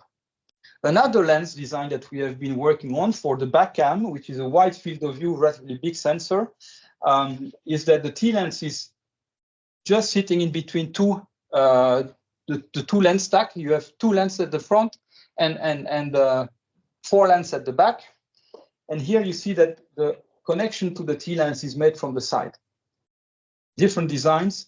Those designs very often are requiring some active alignment because they are so demanding in terms of megapixel and resolution that very often the top lens or the first group on top of the T-lens needs to be active aligned with respect to the bottom lenses. And that's something that we are also working with partner to try to simplify as much as possible. The small package that we have designed, we believe can do that. So that's another example of another type of lens stack, where you see on the left side here, you see the group 1 and the group 2, and the T-lens is sitting in between. Here, the group 1 is sitting directly on the group 2 because the thickness between the group 1 and the group 2 needs to be super accurate. And even though the package will come with high accuracy, it's already too much to, and it could affect the performance of the lens at the end. And the other designs is a design where we basically sit in group 1 on the package, which is sitting on group 2, and then that solution will of course suffer, but again, only if it makes sense of sitting on the package and increasing the tolerance and potentially affecting a little bit the performance. But if it's a lower megapixel camera, that is potential solution also. Again, those designs can be used for mobile, AR, VR, and wearables. So another example of the type of work that we do, we're moving and we're trying to dig into the details of how they're gonna do the integration of lens stack with the T-lens. So basically, you take the barrel and then you shuffle in the first lenses, then you put the T-lens, and then you stack all the lenses at the back, and that's something which will enable and make easier adoption of those add-in concepts to the lens maker. Of course, that needs to be compatible with the performance of the lens, but for some application, like industrial automotive, where megapixels are a bit lower, those solutions are potentially applicable. Another type of example that we do, it's again another lens designs for super wide field of view, is a system configuration where we put the lens after assembling the lens stack. So basically, the lens maker will assemble the lens the way they do regular. They like to do that because then they're controlling their quality. And when the lens is good and in spec, then they can integrate and slide in the T-lens from the side. And again, there you use the small package, little some feature to make electrical connection, and you just slide that in, and you're supposed to have an autofocus lens, which is really top quality because the T lens will be tested. We're testing all 100% of the lens in the package, so things will come out with relatively good yield and high performance. And that could be a solution where the compactness of the camera, the size of the camera doesn't need to be super small, and the resolution is not in the 50 megapixels range. Okay, so that's the type of activity and model and reference design that we're developing to support the deployment of the existing product. When it comes to the product itself, so we have the silver and the silver premium. We have demonstrated the T-Lens Platinum engineering sample level available, and we're just waiting for customer request and opportunity here. Ready to start as soon as there is a big demand. That will enable to address even bigger and lower F number for cameras.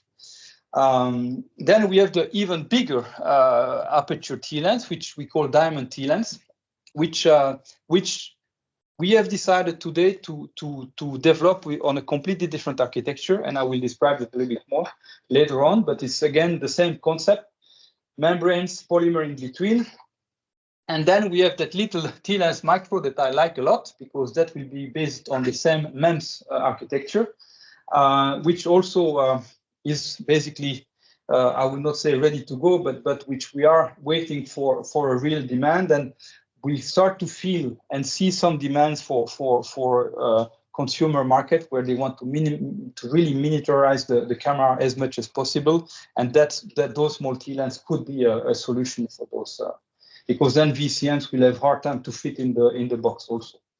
So medical, telecom, AR, MR, also wearables. That's definitely the potential target for that. So then about the big useful aperture. So today we have started the project this year. Different concept. I'm only describing one so far, which is using the polymer sandwiched between two membranes, and we have an actuator which is compressing the polymer, which is slightly different than what we have today with the T-Lens. And of course, when we do that, we need to be very careful on developing the right joint so that when we're pushing and we're pressing, we don't deform the membrane in a non-spherical manner. So that's super important. And we need also to make sure that we don't hyperstatically fix the edge of the membrane, because then we're going to lose the focusing range completely. So that's what we do today. The simulation are really promising, and we will make prototype by the end of the year to prove the concept. There is another concept also moving in parallel, and we are also developing a concept for the actuation, which are based on piezo element, piezo material, but they will be bulk today. So today it's bulk piezo based. In the future, that will potentially migrate to MEMS thin film piezo, and you see that those bigger T-Lens, which will be in the range of 4 to 6, 8 millimeter diameter, will be basically fitting into those telephoto cameras. As Tristan mentioned, the trend on the mobile is being to push to higher sensor format, higher megapixel, lower F number, and VCMs has really hard time to support that, because if you go for bigger sensor, bigger effective focal length, you need a huge stroke, and the lens are very big, and the VCMs cannot do 1 millimeter stroke. And if they do, it will be very sluggish, very unreliable, and that's where the tunable lens are really, I believe, are coming with as a solution for that. So that's what we're working on. Okay. So then the new baby, the new product, new functionality. This is a T-Wedge. The T-Wedge is that beam steering capability. You see that again, based on the technology brick, polymer between two piece of glass window, and you have actuators which are pushing to create the bidirectional shifting. It's an angular shift, which is translated in a pixel shift in the focal plane of the optics. So basically, by shifting by half a pixel, you make 2 by 2 improved resolution, which is 4 times improved resolution. So this technology also for the first product, I believe, will be based on bulk piezo, but that could definitely be migrated in the future when the volume will make sense to go for MEMS. We could replace those bulk piezo with MEMS actuator. Still under development, but there is some hope that we will be able to go that direction. You're going to see a demo. We have done 3 technical samples. The first one was really the first concept proof. We went for TS2, which was the first size reduction, more product-oriented type of designs that we have used to sample some customers to learn if it was fitting the performance that we had to go for. And now we have recently assembled the first TS3, which are more to fit the requirement of most of the AR/VR customer, we believe. And you're going to see some samples of that one also. So just to give you a little bit more information about where the T-wedge will be implemented. So you see on the left side here, you have a waveguide with a light engine on the top there. And that light engine is basically the micro display with a precision, with an optical lens to form the image through the waveguide to the eye. And the T-wedge will be inserted in between the T-wedge, the waveguide and the optic stack. So that's where the device will be positioned. Okay. So then to summarize, obviously R&D team is fully committed to develop and keep developing new solution and key brick technology for supporting the future opportunity of poLight by focusing and developing continuously more IP, implementing continuous improvement on the T-lens, like ARC. There are potentially other things that we need to improve in the future. Continue to develop the solution for add-in support customers. Obviously, the 2 last bullets are the most important one, and that's the diamond T-lens. We need to keep pushing to come with solutions there. Of course, platinum and micro are in standby and hopefully will be triggered by a customer in the future. And we are creating that new family of product, which today is T-wedge wobulator, but it could also be extended with more range to really optical image stabilization in different form factors. So last 2 years ago, we give you other information about the folded structure with OIS. Those kind of things are still on the roadmap and we're working on. We are doing simulation. We're waiting again to get some momentum from customers to push a little bit that more to the next step. Okay.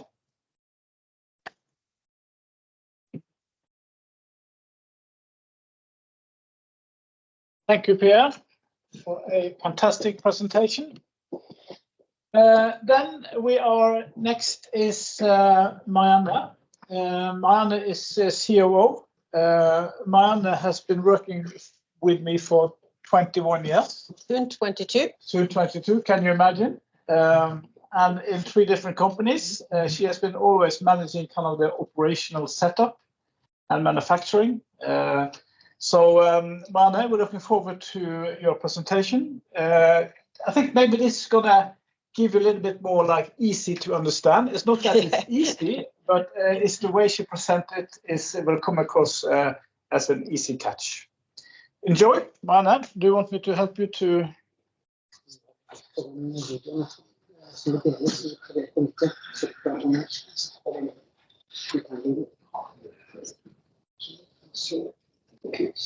Good. Then share, and what do we share? Slideshow?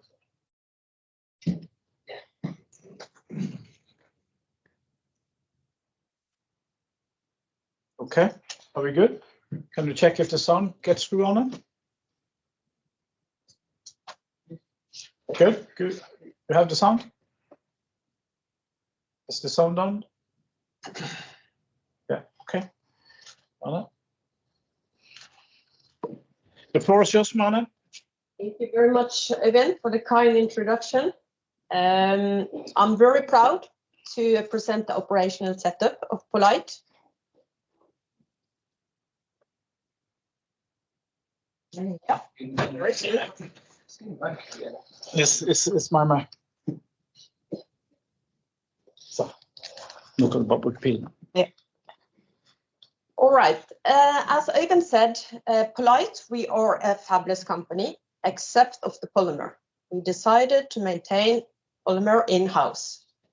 So for the MEMS, piezo MEMS, and the assembly test, we have signed up with professional partners. We do prototyping, sampling, low volume, here from headquarters. When it comes to the optical or the polymer, the optical gel that we have used the last 10 to 15 years to optimize, we do that in-house. We do testing of all critical parameter before we ship it from here. Then we ship it as a 2-component material in syringes to our manufacturing partner. There we will do mixing, we will do dispensing, and we will do curing. As there is a long shelf time on the polymer, we also maintain buffer stock at our manufacturing partners. Another area that has been very important for us is the data management area, the handling of all the test data. As Pia said, we do 100% testing of all T-lenses. And for each T-lens, we have around 200 to 300 measurements. In addition, we have quite a lot of images. So it's all about securing that we have an efficient system to collect, analyze, and report. So this is key for us to work on instant problems, yield improvement, quality improvement, and product optimization. It's also been important for us to have a setup here at headquarters where we can replicate more or less what we do in the MP line. So we have had the opportunity to invest over time. And today we can both support our colleagues remotely, we can work on product quality over time, and we can also support customers that might require a special support during their proof of concept. Then what about scalability? No doubt that when volumes comes, we will also look for second source. That will also be a risk mitigation of the volumes. However, as long as we don't have the real volumes, we will wait. So second source for benchmarking and risk mitigation scalability will be done when volumes increases. Then about test, as Pia said, test is extremely important for us. We have developed our own dedicated test equipment together with test equipment suppliers. We have built a lot of competence internally to secure scalability or flexibility and quality. And we will do, in addition to 100% test, we also do 100% outgoing quality control. Øyvind talked about the importance of building local strength close to our manufacturing partners and close to our customers. I will come a little bit back to that later in my presentation. On quality control, we will record all the test data for each of the T-lenses. Traceability, both when it comes to the data and the material, all the way from the MEMS wafers through our supply chain until we deliver to the customer. It's also been important for us to build an efficient quality management system where we secure that we at any time have the updated documentation and that we secure any changes deviation. Customer confidence. What do I mean with that? The customers evaluating the TLens technology will for sure also evaluate poLight's capabilities of ramping, of producing in mass production and doing the ramp. They will also make sure that we have an organization in place, that we have a system in place to handle the orders, the mass production order when they come. We have invested in the setup, and we will continue to do it going forward. So even if the volumes are moderate at the moderate at the moment, we will continue to load, because we have to continue to professionalize ourselves. We have to continue to work on yield improvements.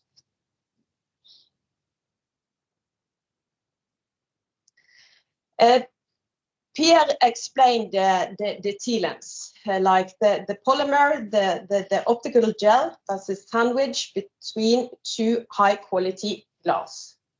It's the MEMS wafers, the polymer and the glass that are the key components in our supply chain. We ship these pieces to our assembly partner.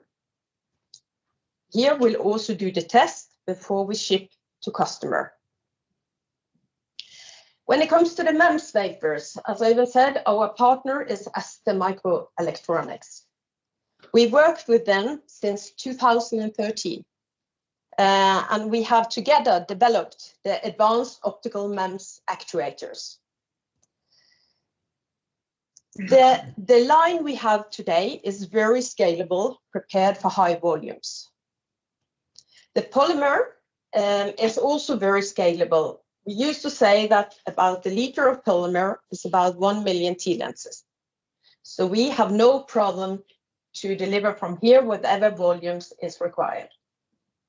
When it comes to the glass, we have several suppliers. It's our assembly partner handling this. However, it will be poLight that makes the specifications and also will approve the suppliers. Our assembly partner is Tongxing. We also work with them since 2013. We started in Taiwan. 2 years ago, we moved the whole production line to the Philippines. The reason so is that that plant is better suited for high volume, low cost. The line we have today at Tongxing, and I will also show a video, is fully automated. The test, as I said, also at the assembly partner. However, today, poLight is operating the test ourselves. We will not do so when the volumes get really high. Then our assembly partner will handle also the test. However, today we still like to be very close to the test. It's also us that have consigned the test equipment. So a part of our team is continuing to focus on the test part.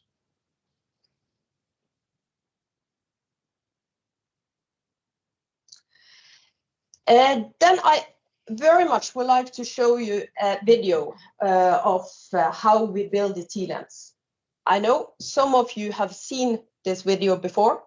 However, it demonstrates very well how we do the manufacturing processes. So I hope you are fine to see it again. And I would also like to thank Ole Morten Ruud, which is our manufacturing specialist, that is the producer of this video.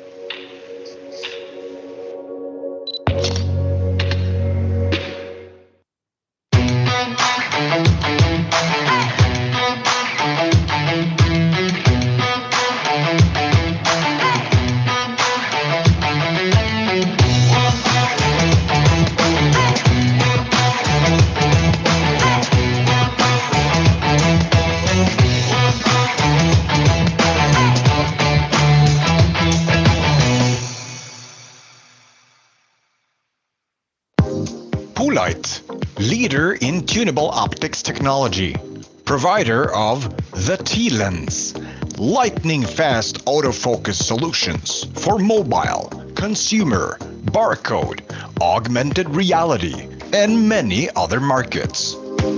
In this video, we are going to take a closer look on how the T-Lens is manufactured and assembled, starting with the bare T-Lens, followed by the packaged T-Lens, an add-on solution for customer integration. We will also give a brief introduction to final test at the end of the video. To understand the manufacturing process of the T-Lens, we need to first break down the main components. There are several T-Lens product types, depending on the customer need, but they all share the same build-up. Unlike the complex competitive technology such as VCM, the T-Lens can be made with only 3 components: glass, optical gel, and MEMS wafer, each part with a dedicated process flow. Let's begin with the glass processing. Glass processing starts with a big glass panel, thinner than normal piece of paper. In the world of optics, keeping all parts clean is extremely important. That is why the glass must be thoroughly cleaned before further processing to meet the tight specifications of poLight. All panels are carefully placed in a special holder to prevent movement during the cleaning process. One holder can fit glass for tens of thousands of T-lenses. The cleaning process is a fully automatic system and will ensure all the quality requirements are met. To prepare the big glass to be cut into smaller pieces of glass, each glass panel is mounted to a tape on a metal ring. This ring is then fed into a dicing machine. This machine is a fully automatic system and will cut the glass panel first in horizontal direction, then cut vertical direction with high accuracy, speed, and precision. The result is smaller singulated quadrants of glass, known as glass die or glass units. When the dicing is complete, the panels are carefully inspected and measured for quality assurance by automatic equipment to make sure they meet the high quality standards of poLight.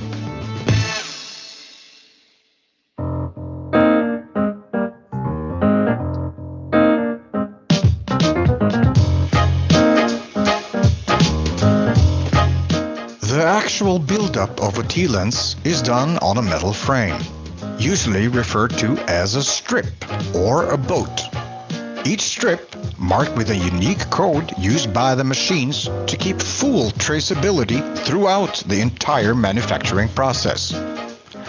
To put the glass die on the frame, both frame and glass panel is loaded into an automatic die bonding machine. The machine carefully picks the glass and places it on strip in a fixed matrix with very high speed and precision.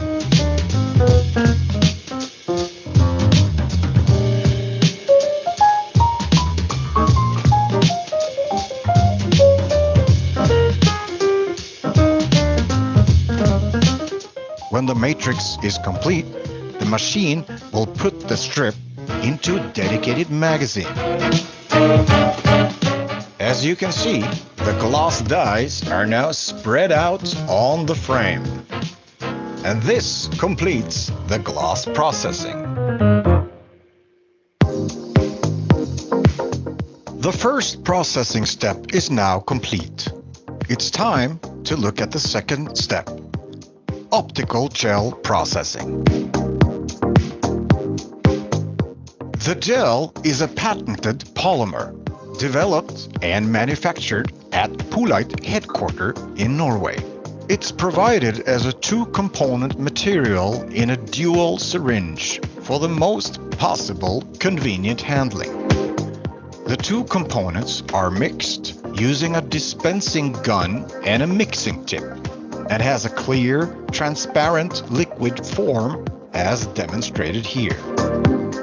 The optical gel is not only a key optical component, it's also designed to be the very glue to keep the glass and the MEMS together, as you will see in the third and final process flow of the T-lens. Before we continue processing the optical gel, we need to prepare the third and final component of the T-lens, the MEMS wafer. The reason for this is because the optical gel and the MEMS wafer will be processed together in the final step.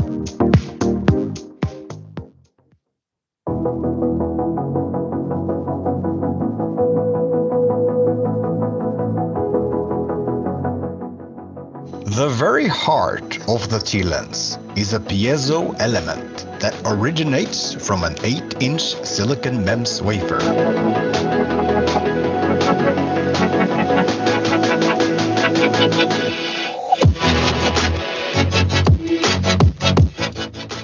Similar to the glass processing, the wafer is mounted to tape and metal ring, prepared for dicing. Once again, a fully automatic process will ensure each MEMS die is singulated with micron precision.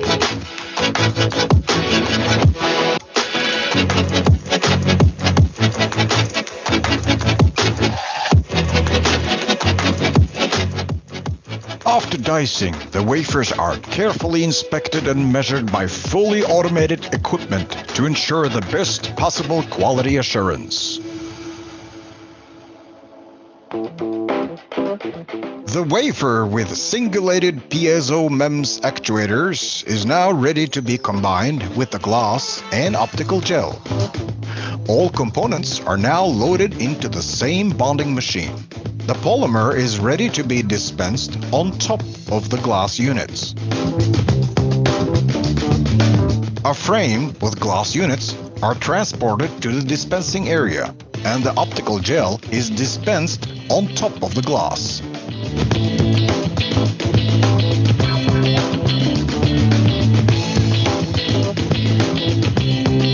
When all glass is filled up with optical gel, the frame is moved to the second position, the bonding area, where the diced MEMS units are placed on top of the polymer and glass. This means the polymer is now sandwiched between the glass and the MEMS.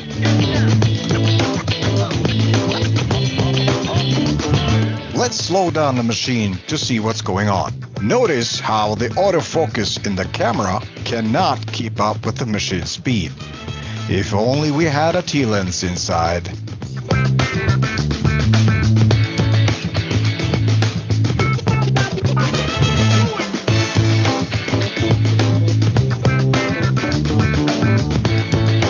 Thousands of T-lens is ready for curing, making the optical gel move from a liquid state to a solid state. After curing, the T-lens is complete and ready for final test. This concludes the bare T-lens assembly. Before final test, let's take a quick overview of the packaged T-lens, a solution for easy integration for camera module vendors. The package is two additional components to the bare T-lens. The first is a small plastic frame with metal pins called the package, making electrical connection from all sides possible. The package is bonded in the same way as the MEMS, surrounding the T-lens.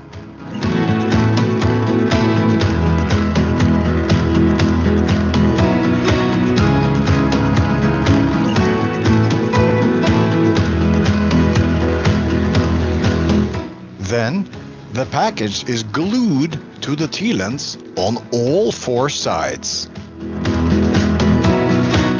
To ensure electrical connection between the package and the T-lens, wire bonding is used for the best industry standard connectivity.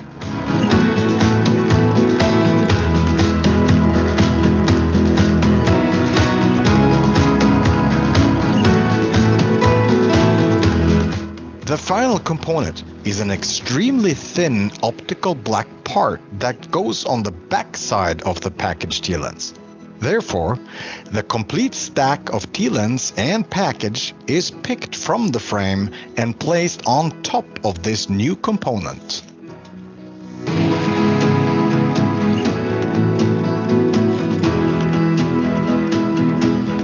This concludes the package T-lens manufacturing.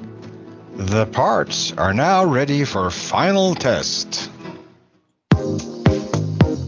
poLight is testing 100% of all parts.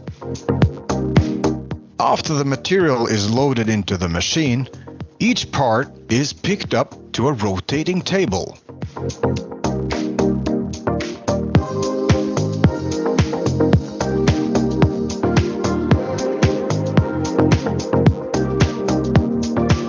Each position in the table is a dedicated test.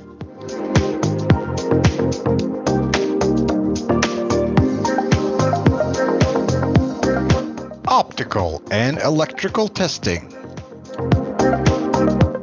Top side inspection.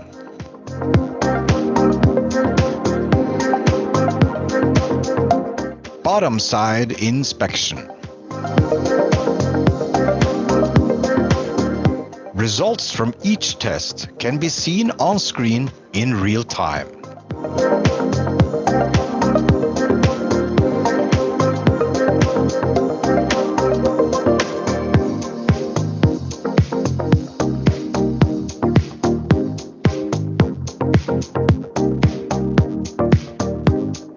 Based on the results of the test, the material will be placed in different output area.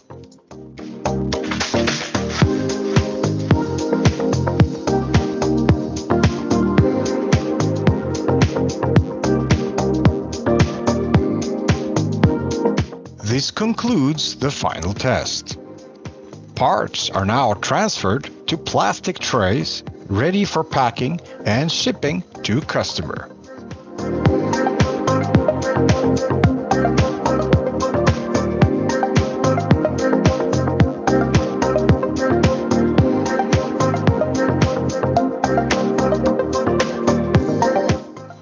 Thank you for watching.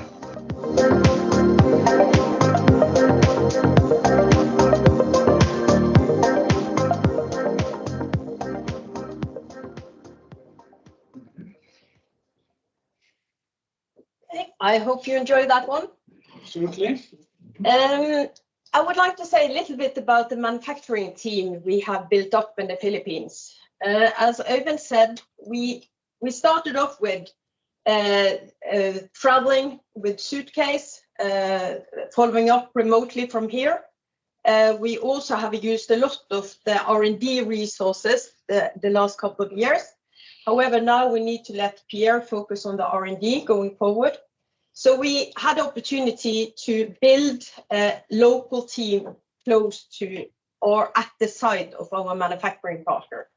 So currently we now have 7 people, skilled people within individual various field of expertise.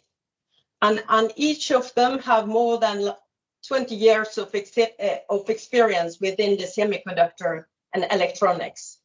And they all come from mass production, which is a good experience to bring along. I have a management team. Ezra Bennett is doing the complete supply chain management, also used to follow up suppliers or manufacturing partners like Tungsing. Louis Reires, coming from manufacturing, assembly and test, also yield improvement. She is heading the local team. And just recently, Ephraim Ekipar, long experience within automation engineering, test equipment. So he also joined the team.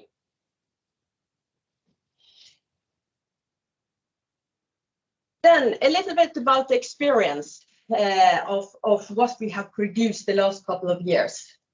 During the 3 last years, we have produced more than 1 million T-lenses. Most of it has been delivered to customers. Some has been lost in yield and some is in inventory. And as I said, it has been important. What we've seen clearly is that we need to have product process specialists close to the manufacturing partner.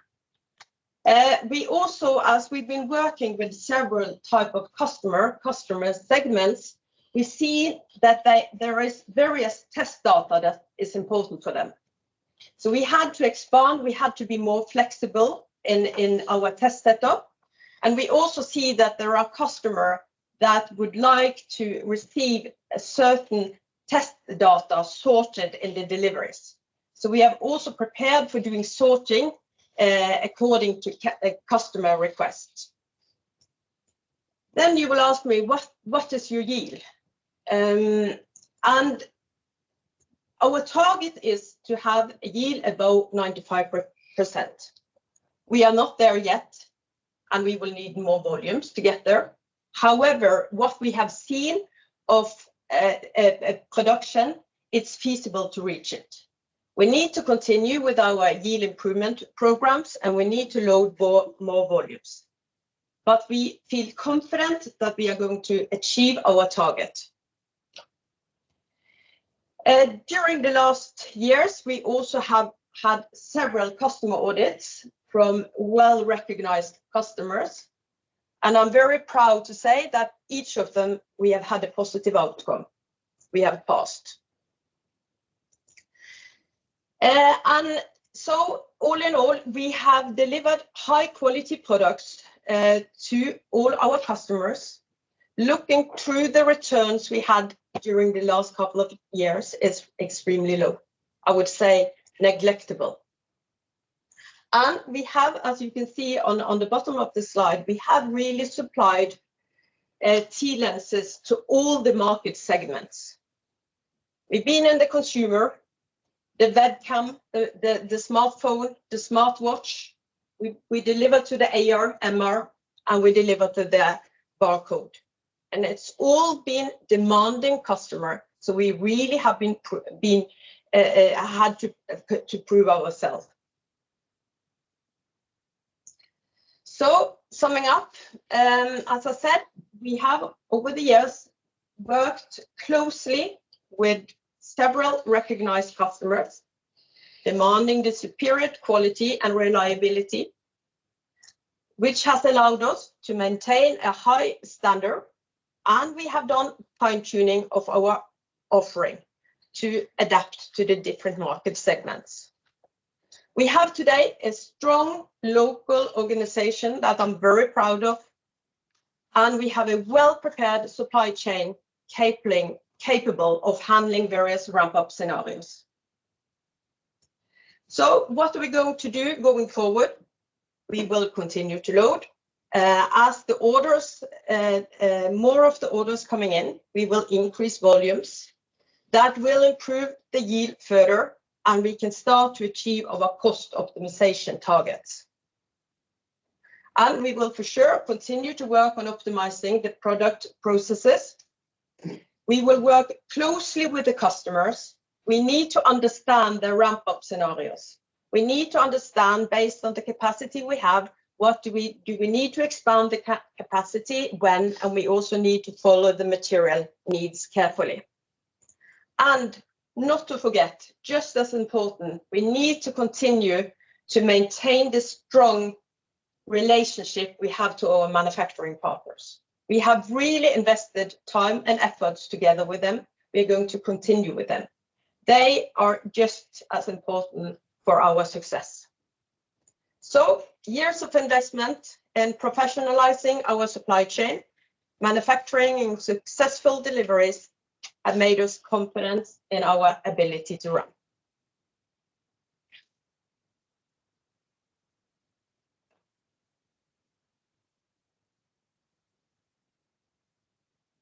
Okay, Mane, you can just stand with me here. And Pierre Preston, will you also join me for the Q&A session? Lars, is there any questions from the web? Nothing yet. Nothing yet. Okay, if you can try to squeeze into You know, we are so close anyway. Okay. Are we all visible? Yes. Okay. Any questions from the audience? I guess it will be more convenient to ask questions outside, but the problem is that then the other guys will not hear what you ask. But anyway, you decide. Any questions? Yeah, Dan? You have a lot of data and a lot of secret trade information. How do you cope with the data security? Data security on. Well, it's actually two. One is the data systems and hacking problems and things like that. Okay. And the other one is that people are not gossiping outside the company. Ah, okay. Marianne, would you like to try to answer to that? It is, of course, we have actually recently we had an external investigation of security of our IT system, and so they have been kind of classified as adequate. When it comes to, what should I say, Dan? When it comes to that, we are not kind of spreading and telling competition or others confidential information is of course something we cannot completely control. But what I can say and what I feel is that to do what we have done, it takes more and information, the bits and pieces of information. It also takes the need to tap into the supply chain. And I think it will be extremely difficult to replicate. I think then it will be easier and faster and cheaper to buy the company. It's going to be extremely difficult to replicate from outside. I don't know if I answered your question absolutely correctly, Don, but and then I had other questions, Sam? Yes, please.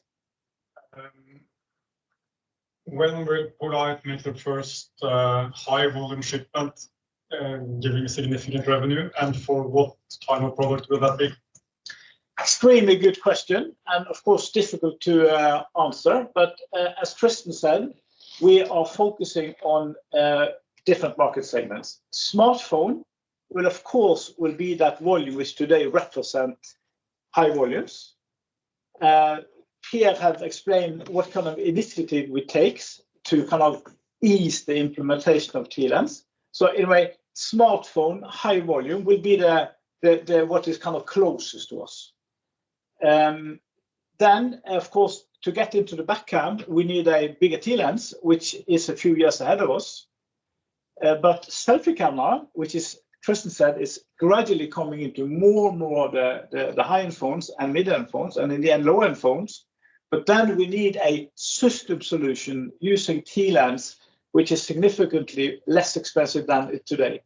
That is not so much related to the component cost of the TLens, but the way they do it. And that's what Pierre tried to solve, that they can do it in a simpler way, enabling more camera module suppliers to do the same, which the more high-end guys do today. So that is kind of the most, I would say, closest to us. Then, as Tristan said, AR/MR, we have a fantastic position. Tristan also mentioned, without having my guidance or blessing, but he did anyway. No, I'm kidding. And that in 2026, there should be possibility to see a consumer AR/MR supply from the company.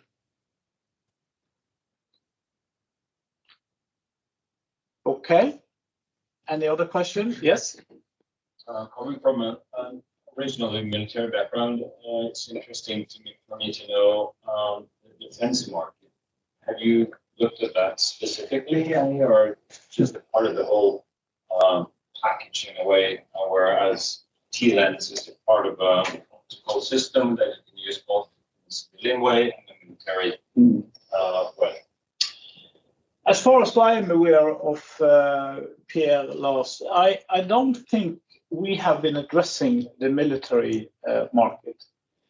The only thing from top of my head, arrest me Pierre if I'm wrong, but I'm thinking a little bit about this very small drone technology, which I think maybe sooner or later will have the need for potentially this kind of technology.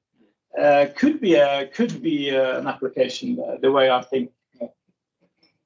Yes, my please. comment to that is that with your obviously brilliant art of focusing and combined with zooming would be perfect. Yeah, I think should be something there. I feel also. Yeah. Yes. Tristan, yes, please speak up. I would answer it indirectly, or as you heard me present in the AR/MR space in the enterprise. We call it we have two enterprise segment, which is the industrial professional segment and consumer. On the enterprise space, we cannot name which customer, but our enterprise customers do address that market segment. Yes. So we're indirectly engaged. Correct. You're right. Yes. But I would say not in a major, fashion, but it is definitely some of them are In that segment. Yes. Yeah. And then if police can be seen as a military. Yeah. Police also is in a way, at least it's in that direction, and you take a body cam, stuff like that. That's something that we have been addressing. Yes. Yes. Don again. Yes. Even you have said so many times that for a small, how should we say, dedicated company, you have to limit yourself and not being all over the place. And except for maybe automotive, you're in very many places. And now today we have seen that you're also starting up a lot of new, very, very interesting projects. But how do you really have resources to do this? And will you be able to sort of put a balance on the efforts you put on the, how should we say, the high yield ones and the maybe ones that will take long time and maybe not so high volume? I guess the easy answer is yes, but maybe you could expand a little bit on that. But I think it's a very good question and it's a very good comment. Are we focused enough? Are we able to deliver on what we are trying to, all the activities we are trying to do? As I said in the beginning, we were laser focused on consumer, and we didn't do anything else. We shut the door for everything else. As we matured both the organization and the product, we allowed for incoming calls to get attention. What we now have done is that we have defined 3 segments, but the priority is very clear. If there is a smartphone project coming in, or we find, that will get all attention. If there's another consumer project coming in, that will get all attention. If there is an AR/MR project which will be a consumer related, it will get super high attention. So in a way, the priority is very clear. I think that having clear priority means that we as management, we can, before we address new cases, we have weekly sales and market meetings with all the VP business developments, discussing opportunity and putting priority. Need support, do not support, customer can do it themselves or not, do we need to use resources from Pierre or Marianne? So we do that kind of obviously live priority so that we don't miss the opportunity we have defined key strategic opportunities. So I think we managed that in a good way, but still, I've been managing tech companies for 30 years, and I always said, doing too much too early is a recipe for disaster. I don't think we are on that track. Yes, please. Yeah, a short question regarding, we've been through a funding process now, securing financial. And you said that this is very important for potential customers. Yes. And I was wondering if you could elaborate a little bit more on which kind of customers have wished for more secure funding for this. I would say, so you're saying that funding is important. I've said that, yes, that's correct. And why am I saying that? It's basically based on, I would say, experience and history.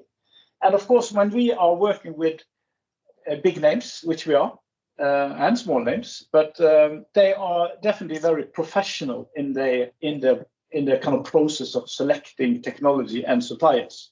So typically what they will do before they do a lot of investment in POCs and testing programs, they would like to understand, okay, say if we would like to use, can this company supply?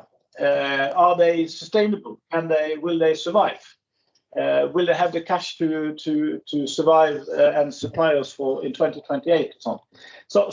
So they are typically, then I'm dragged into kind of due diligence meetings or calls where they ask me about business plan, financing, and that's why we said that and of course, if I'm sitting in those meetings with 10 million NOK on the account, that will be the end of the meeting. So I need to make sure that I can show a solid financial situation for them to dare to take the next step. So this is happening. This kind of questioning is coming up in all, I would say, cases where you have I would say, significant type of company with a professional organization. Always, as the same as they ask Marianne, can you ramp? Do we have the capability? And if we are starting flapping with a blick on those questions, we are.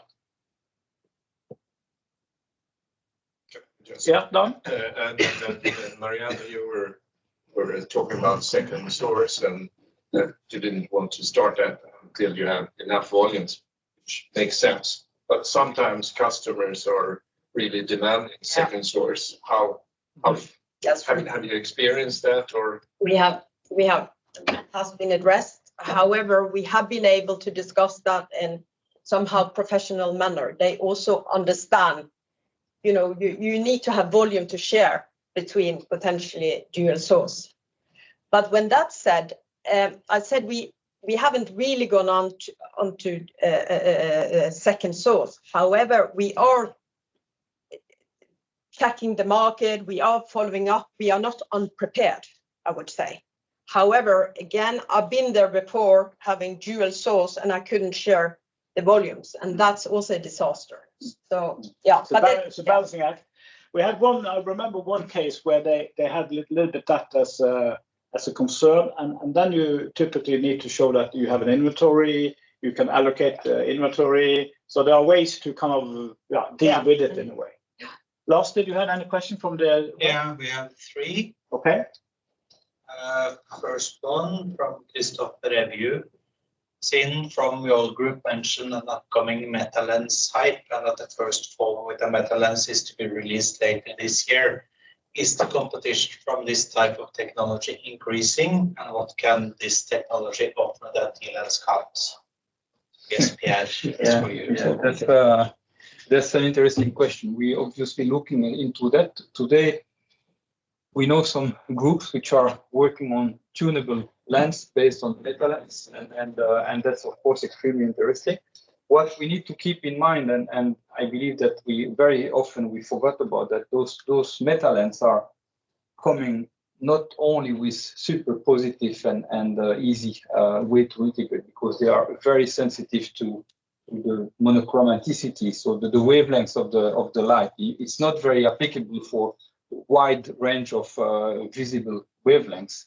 So I'm still wondering how that will come in the imaging world. Of course, if you go for a pure green or a pure red or a pure blue type of application, then of course we could take benefits of that. We could implement a meta lens on the backside of the T-lens, for example, and make a fantastic super compact system with tunability also, for example. So it's for sure something that we look into, and gradually we are getting closer and closer to R&D teams around the world to see how we can use potentially those in combination with the T-lens for the future application. It's I think that it's like any technology, it will come with a fantastic area of application, but yeah, for cameras, I have hard time to believe that it will be widely used. I'll add that from the market perspective, demand perspective, my role prior to joining Ofilm and poLight was at Austrian Microsystems, running their 3D and time-of-flight business as a general manager, dealing with this near infrared, very narrowband, mission-purposed 3D cameras that are meant to deal with near infrared use cases like Face ID or world-facing LiDAR. If you look at the fine print, this meta lens technology is limited to that application. It is not meant for wideband, as Pierre was saying, visible cameras and RGB use cases. For those, there is going to be adoption, yes, for sure. But the longer term, I think there's we need to keep an eye, and we are doing it. We are trying to connect with specialists and to learn and try to understand how we can use this. Was there more question from the? Yeah, one from Henrik Skau. See, full name? Yeah. Brand. Okay. Sorry. Automotive is, according to the report from Yole, one of the fastest accelerating segments, including up to 18 cameras on the highest level. It looks like AR and mobile are segments you are focusing on.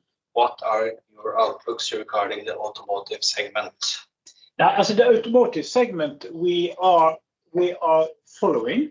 As Tristan said, it is a market which we think sooner or later need AF. I don't know.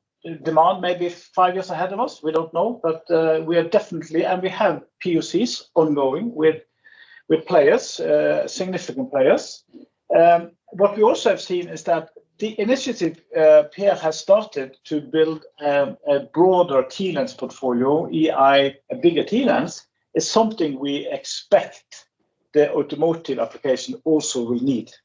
So we are, in that sense, we are preparing for also being a player in automotive. We believe that, as who was saying it was a Tristan or Pierre, that this mechanical moving actuators lens stack in a car environment is completely impossible, we believe.